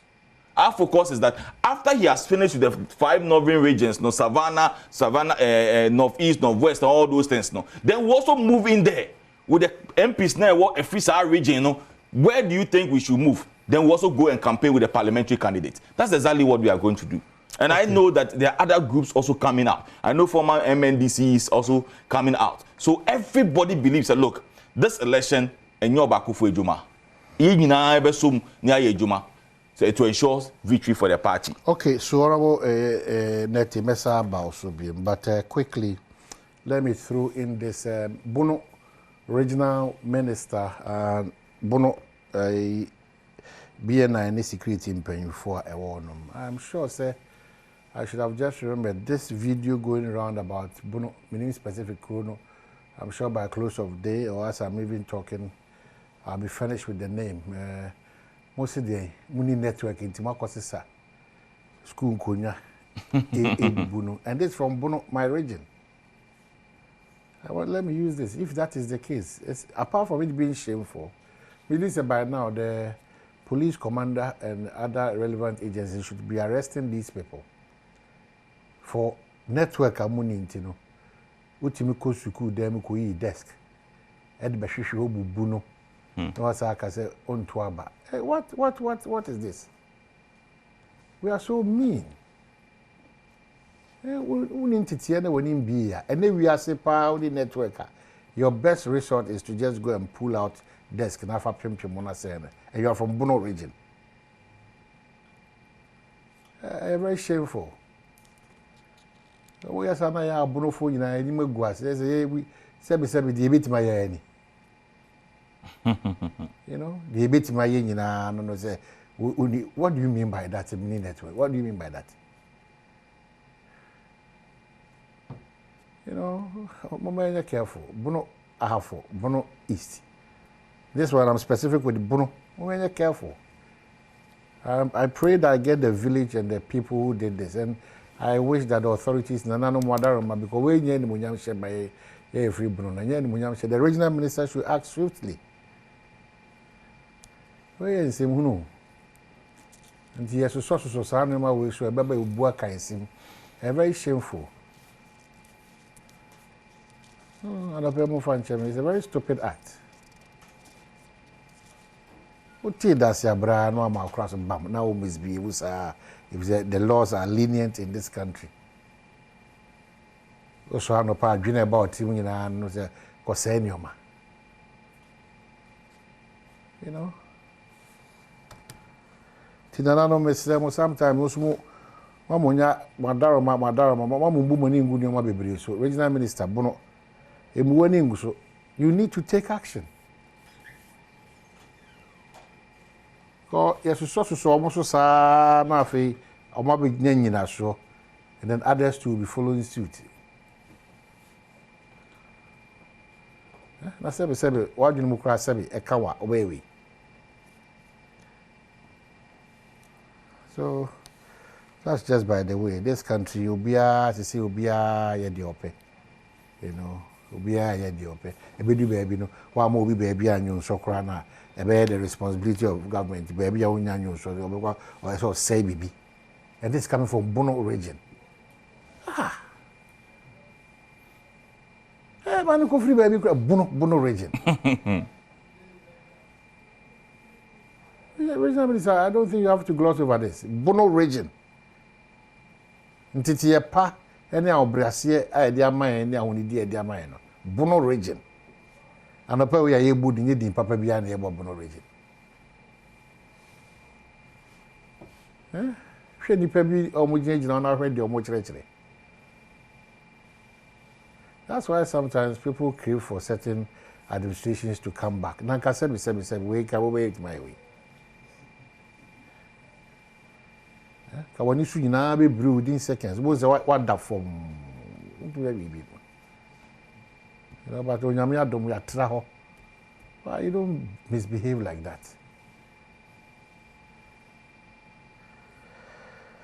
Okay, so yeah, to be honest with you, I saw the video. I think from Friday now up to a way. And I want to believe that any current video. That's exactly the thing I make. My ignore because I want to believe that it's not because now, in fact, in the caption of the video, be actually said when you listen to the reasons of they doing this, you'll be surprised. But the caption, the reason I only hope and pray that any video. So, in fact, as much as any video Christ condemnable. Yes.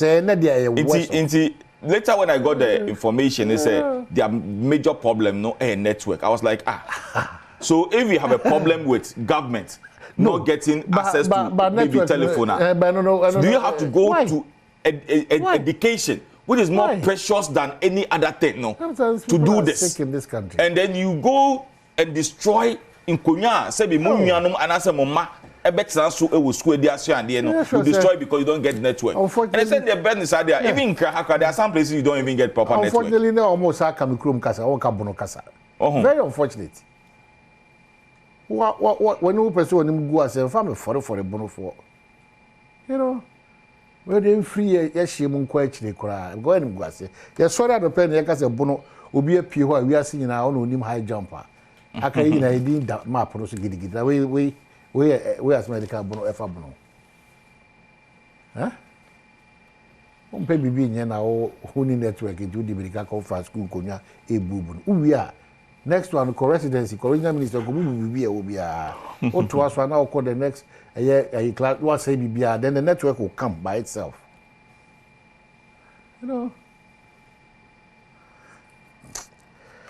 Yeah, sure. Let me say, Honorable Vondi, but I'll open up for 5 minutes and come back for discussion. Rather, and Rechi rather, NDC for so Akutu and more other one campaign and your team at the end. One major source of a reference or one year Juma. Say, yen timintinasi and say Bribim. A breath say, ye jigan free, say you any conan nemuni away here, Brenner, and one and they toss will be. Yentimi entwen Emma wo hwe kwan aketa se de proyase dokoro MPP amanyuko na Emma ho kyerem twae ho nhia o ba bia asa digana fo ntiase na yinsu omunko na omunhu sese ni se ana de twa to okran ne se ye meye abusuane namfo dabi ye meye abusuane namfo dabi ye ba abehwe se Ghana betime agya o mani kasamiti Oh, Casamity. And away. Whatever yes, I knew my new man Emma, yes, I knew Shaham and Fagana could say any pebinim to say MPP for answer. To way and come out also of a tiffy mantem. And once you guys were the subject or more referred to, me sure some men will be doing come about that. But young try, won't you say, if you need no money be a course or a tiffy mantem, Ebesaba back. Cannot solve the crisis in which we are with the same people who caused the crisis in the first place. Several years ago, somebody came and said, try me. Monso Menche. The result is what we are seeing today. Today, another person has come, and he's also saying, try me. And he's saying the same things the one who has helped to put us in this ditch was saying 8 years ago. And what they say is that if after 4 years I don't do well, change me. Sanso dia tomanfo nyina enimu se ma wonum ento aba MPP amanyuko ni sanse ekobasa efie nan edi animu no na manfo ama na hye agukwa. The youth of this country don't have 4 years to waste. The youth of this country are in a hurry to create the opportunities that will make them live a dignified life. They're not going to try somebody and after 4 years decide whether you should continue. The youth of this country want an experienced hand. They want a safe pair of hands. They want a hand that they have seen do it before to come back and take this country and rescue us from the mess in which we have been dumped by the Akufo-Addo Bawumia government. It is not good. I've been out of government for almost 8 years now. I did my best. I wouldn't say things were perfect, but at least we're making progress. What I can promise you is that I will be truthful to you. I will never tell you lies. I will never tell you things that I can't do. The problem with this country is that our policies are based on the short cycle of winning elections every 4 years. And we are not creating the foundation for this economy to take off. And this amanyuku no ejidi ye pa se raso se omen wo yensesan ye ewo mu. Senti John Dramani Mahama edi atuja say so nya kwanya ba bedi man so mfie nan ye di animu no. Enya de set bia oman no ewo mu no. Di besie manfo.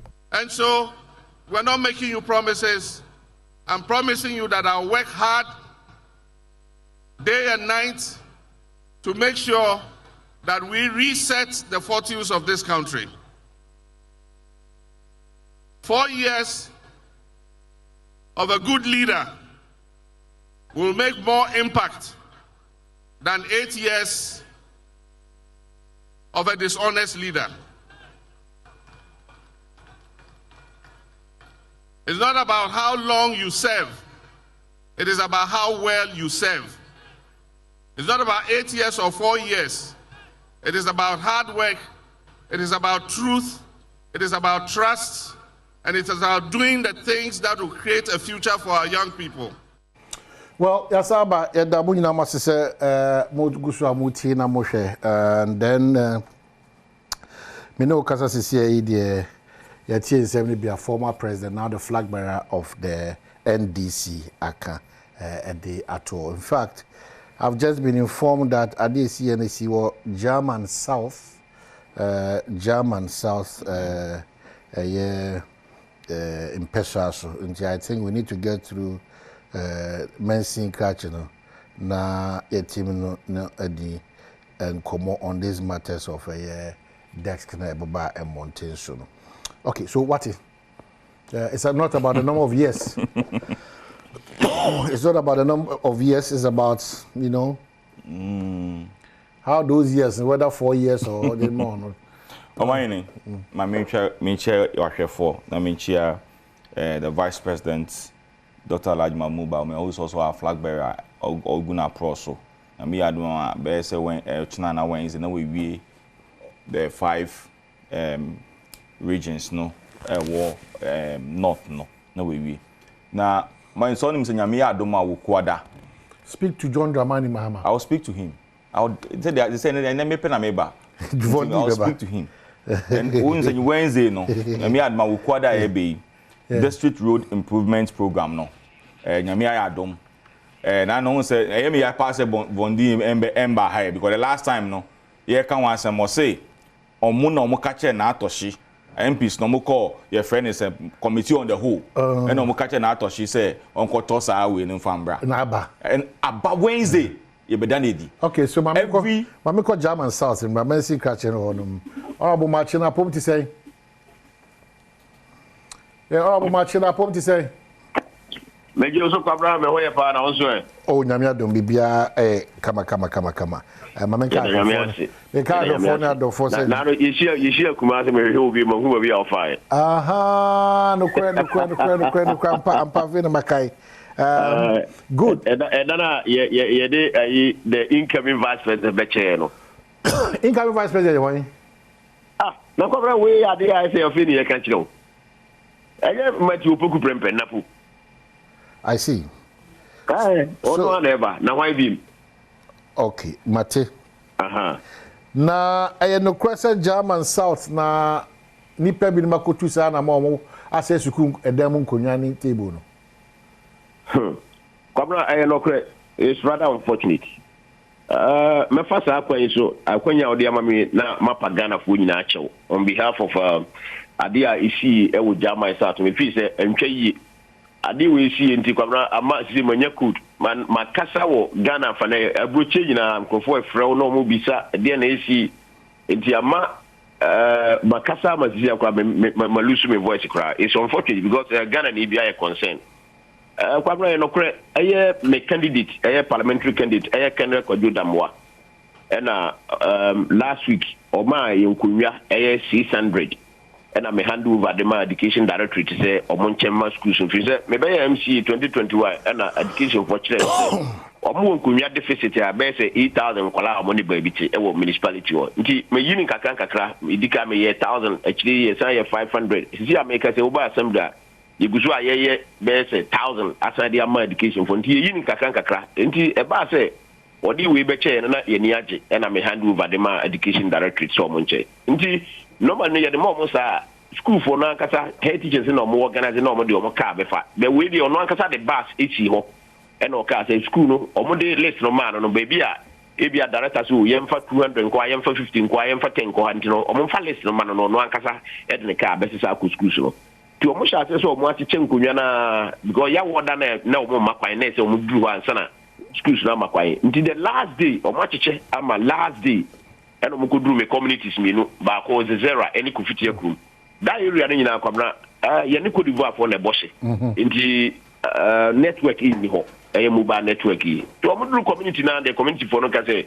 omo mpa aban bibia na omo de network na omo pe 2020 omo mpani ba ho kan say omo network e bi si na emai nti omo de network is kwabna ye tu na mo bebre the ya na say the day before no omo ba me office omo the petition by say no network no vote ne de keka ho Emma me frɛ director we in charge e wo Ministry of Communication duma ya ye wo ho me be MC am na mo amatu wo ho ne ba bi ya duru me to last speaker Emma no mo nyina kasa Emma o kyerɛ sɛ hwie be enu September de na ba bi o mo duru mama contractor ba site a Gfec for network o mbe bi amomo enti o mo kura ni je Emma o mo bo ma ba so aduma ma ye o ka kyerɛ mo sɛ MC nai ade wi ho nti ye be kyerɛ mo ema mo te nti na ye mo waso mo kudu community na mo si nti me ka mo se mo koi mo ko ka de amatu wo ha nei enche community nyina se ye nai o mo mpani nai me am ye MC me nai ya ye se adwuma no nti na ye mo wase o mo ko ya o mo ni kunwa ko duru mo se o mo de network na mo pe na nye network ya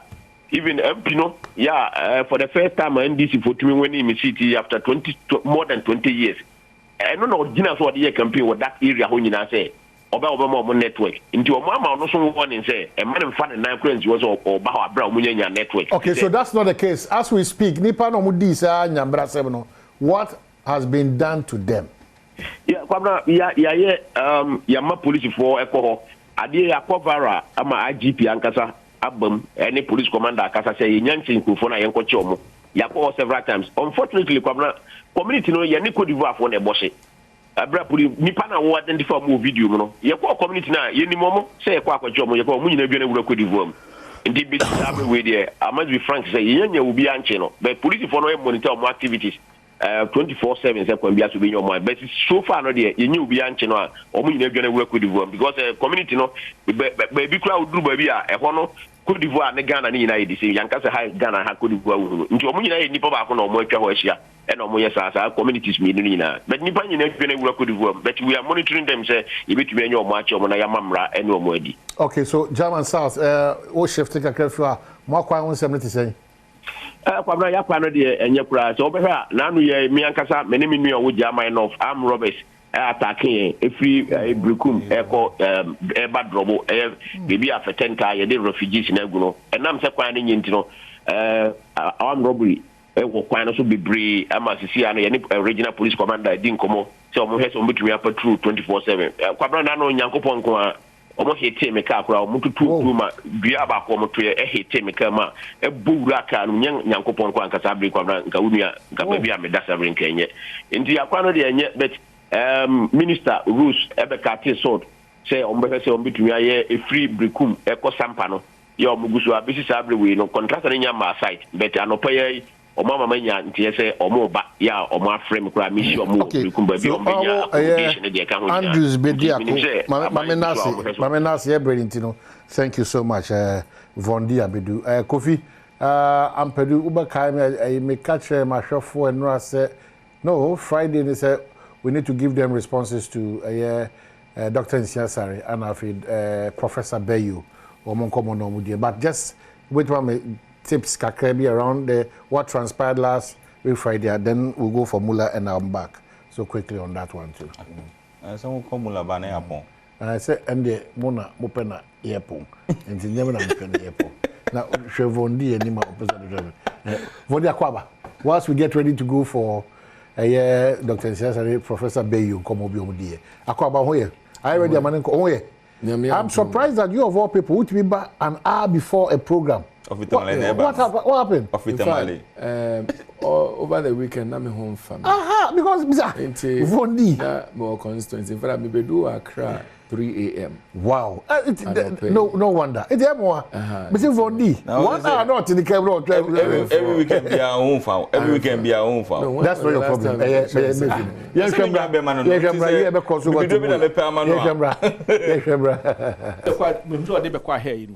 Yes, camera. When we came, Bekwa near painting home, and it was green bookum. But Bekwa Hospital was not completed. Sebia Bekwa 40 Umbakasa, no correct. You buy any copies kaka home, and you pay na contractor a year, your commission Bekwa November 2020.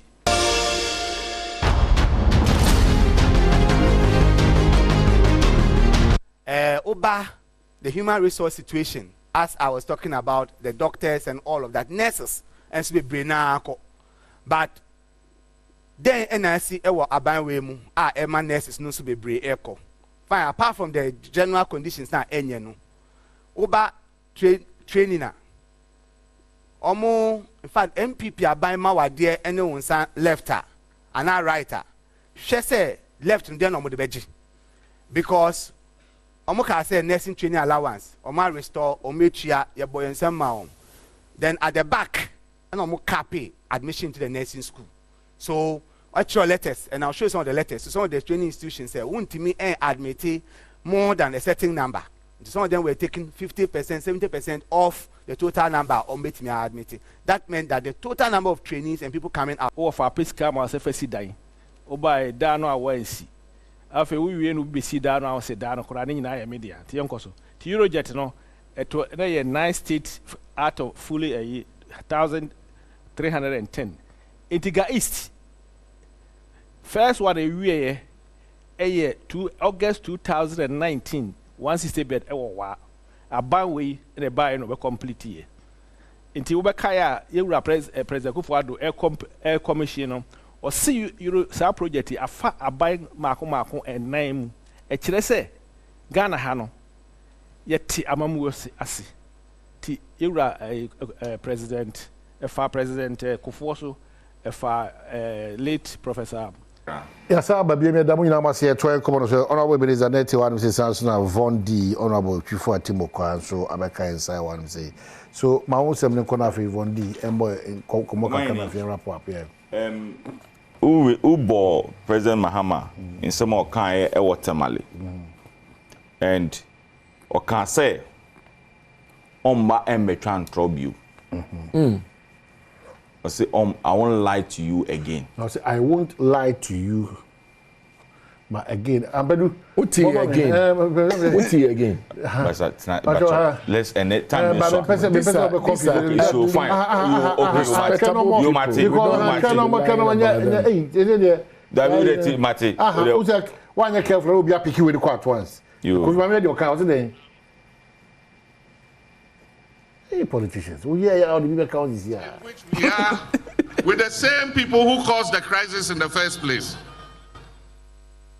Several years ago, somebody came and said, try me. Monso Menche. The result is what we are seeing today. Today, another person has come. And he's also saying, try me. And he's saying the same things the one who has helped to put us in this ditch was saying 8 years ago. And what they say is that if after 4 years I don't do well, change me. Sanso dia tomanfo nyina animu se ma wonum ento aba MPP amanyoko ni sanse ekobasa efie nan edi animu no na manfo ama na hye agukwa. The youth of this country don't have 4 years to waste. The youth of this country are in a hurry to create the opportunities that will make them live a dignified life. They're not going to try somebody and after 4 years decide whether you should continue. The youth of this country want an experienced hand. They want a safe pair of hands. They want a hand that they have seen do it before to come back and take this country and rescue us from the mess in which we have been dumped by the Akufo-Addo Bawumia government. It is not going to be easy. The more I look at the figures, the more I look at our situation, it is even worse than what this government is telling us. I've been out of government for almost 8 years now. I did my best. I wouldn't say things were perfect, but at least we're making progress. What I can promise you is that I will be truthful to you. I will never tell you lies. I will never tell you things that I can't do. The problem with this country is that our policies are based. Okay, so we are back. So you can hear for you. Me need to yes. So your question you ask yourself, say, it's not the truth. I will never lie. Let me say, or say on the truth and my aim. So you will never lie. So I was asking, say, so he was lying to us when he was the president. Oh, so let me say, he was lying to us when he was the president. Me need to that. Mine. Who's the time this hour? Or say, I will never lie.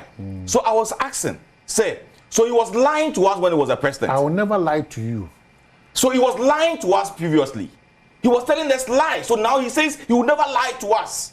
That's my understanding of what he said. Maybe somebody is lying. That is that is my understanding of what he said. And let me give you the reason why. The reason here, or Kasano, Amesumi can the American say.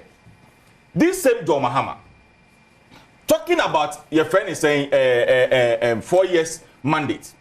In 2016, this same John Mahama, say 4 years is not enough. When he was campaigning, when he was asking Ghanaians, say some man another mandates, no, or 4 years is not enough for him to rule the country. Now this same John Mahama is saying, 4 years is enough for him. This same John Mahama.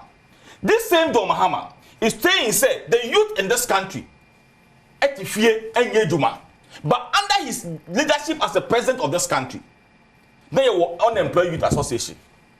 Under his watch, we have 20 doctors, 20 including pregnant women. And for that, your friend is saying, Ministry of Finance asking for clearance. This same John Mahama. This same John Mahama had the opportunity to meet with the youth in Cape Coast. Okacho say, if it will cost me to lose the 2016 election and the 2020 election, I'll prefer it than to you. Say, I'm restoring your nursing and church training allowances to you. This same John Mahama is talking Tamale. Just tell me, all the speakers at our platform, so tell me what Omunkaye and tell me what new Omunka was stating. So they are going to tackle corruption. I was so, you see, he talked about corruption. And they take his sentence. He talks about corruption. Yeah. Anamibwa. Yeah. Fine. Omayini, we are in this country.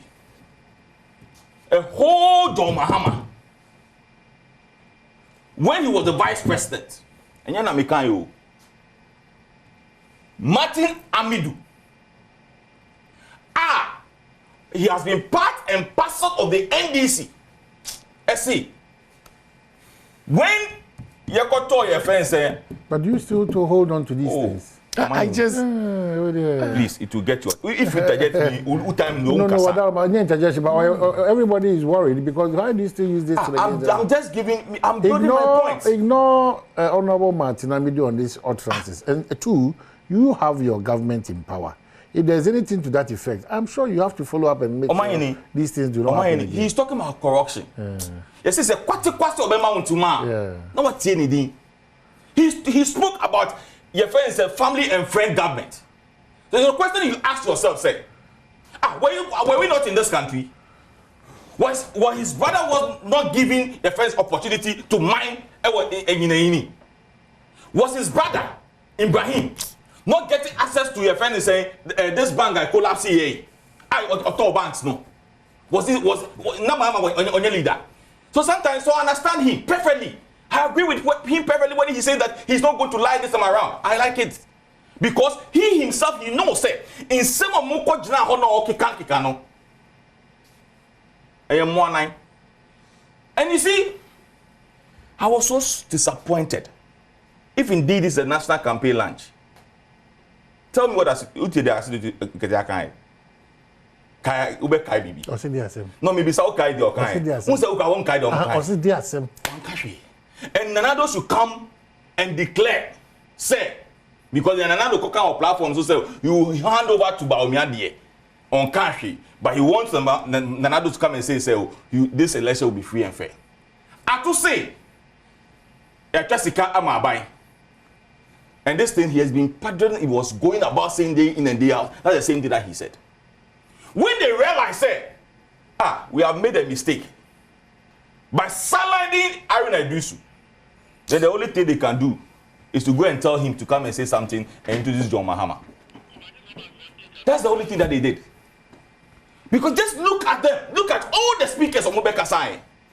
Didn't have Fifi Bekai. Yema Vondim Brim. Didn't not Jane Bekai. At the end of the day, Mama say, Cape Coast for Munko Kacha will say, yeah, Babelanchi, a Fenise manifesto. So this is a national rally talking about 275 constituency being present in the north and compared to Baumia, one constituency they are campaign.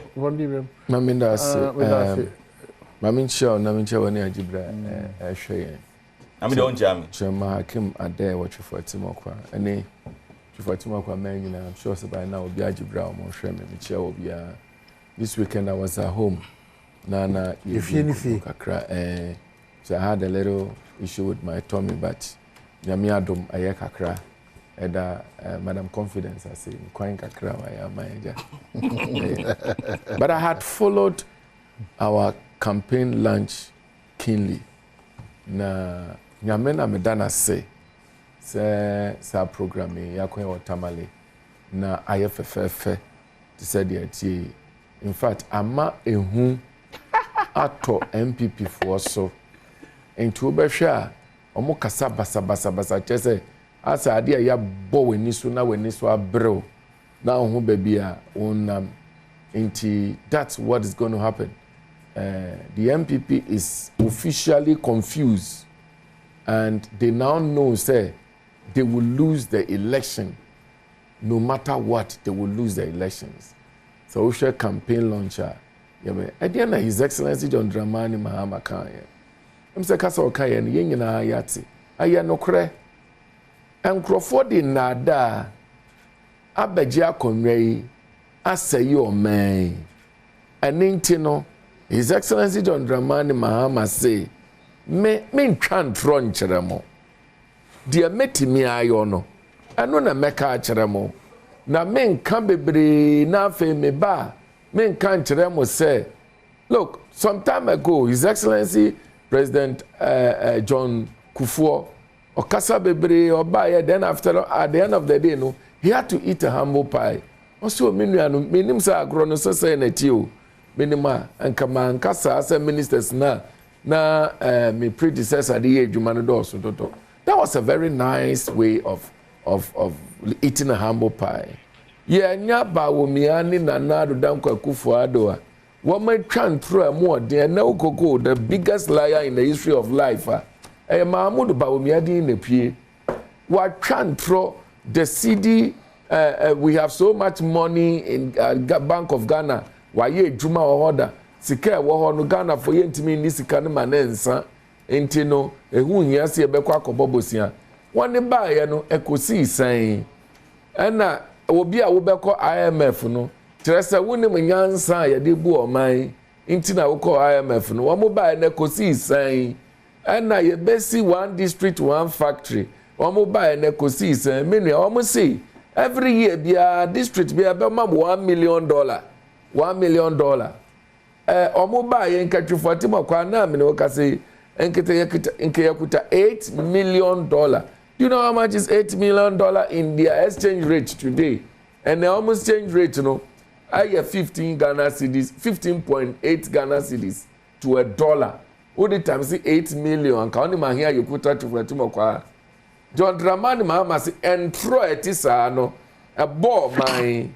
And throw etisano esayo mine into me His Excellency John Dramani Mahama main tran throw Ghana fo nyina nim se me ntwantro de metimi ayo na meyo me ka kire me se me ba mesisi suku adan ama secondary school fo anya bia kom ni ba ni day schools no mesisi ye me ba me ka se mesisi hospitals no me ba ye mesisi ye me ba ya me ka se me de adwuma beba no pharmaceutical industry se kwa yenyen mu no me ma wo mu sika de hyemu am wo mu ye Ghana banks kwa yenyen mu no ye so ma asene akufo ado ni ba wo mi aka kire yense se ye ba anya de asese ye koji loan bio free say anya ne se ye di to but mesisi kwan so na ya koji to ne de aye ya kwan wo kai ba wo mi a oti Peace FM oni sefa kan eno o se wo ma eni bi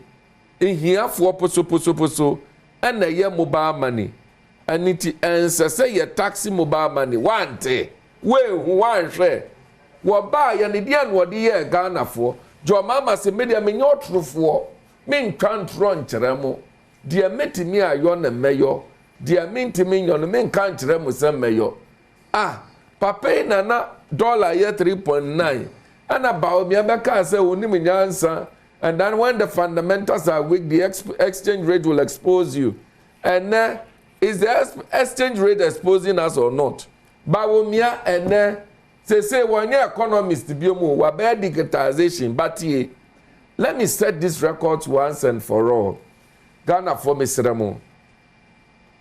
Mahamudu bawo mi infrastructure baako ben pa ne wesi a eninti a wa be digitization champion edie pa ne wa yama digitization obeba no na data center wo sekre ya nkran ya no na his excellency John Dramani Mahama ne wesi data center yi ne we wie na ya lay for about cable efrin kran ya de akosi north eninti na wo fa wo phone na wusi uhu 4G wo so Ghana card ni e sha ase ansa na akufo ado kofa bawomia onye MPP ni so medi vice president no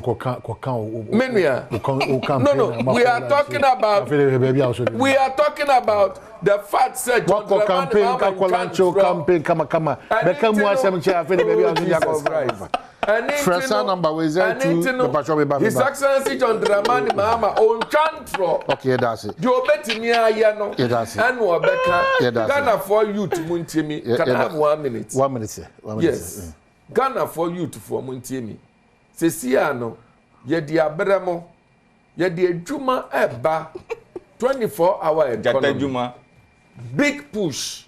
Ye di ba emma ye be bank amamo. Ghana ebe fan ntema pa frabio. Papa no ya ho brasini ni o kan no kre no. O se men twan tronche. Okay, Vondi Medasi. Vondi Medasi, you forgot about the national apprenticeship scheme. The national apprenticeship scheme. So Spanish garlic mixture. Nipa 3,000. Ana mechi o meju kwa. Bawo mi afen was phone number is 0266114111. Say Ota Jones so afi kase afi hypertension arthritis and Ota Ishan Chroma and I say menstrual disorder obi wo dwai a na no keka na no titino Spanish garlic mixture and capsules no ebo or kwaso so for 0266114111. No one TV no the digital. I tell you more. Nami Adama Echna on Spanish garlic mixture and capsules. And Franco the only Franco trading the mum so that say phone papa efi. Beda Vondia say beda honorable the same John Mahama 2016 essay. He's not a magician to provide job for the youth. This same John Mahama is telling you to say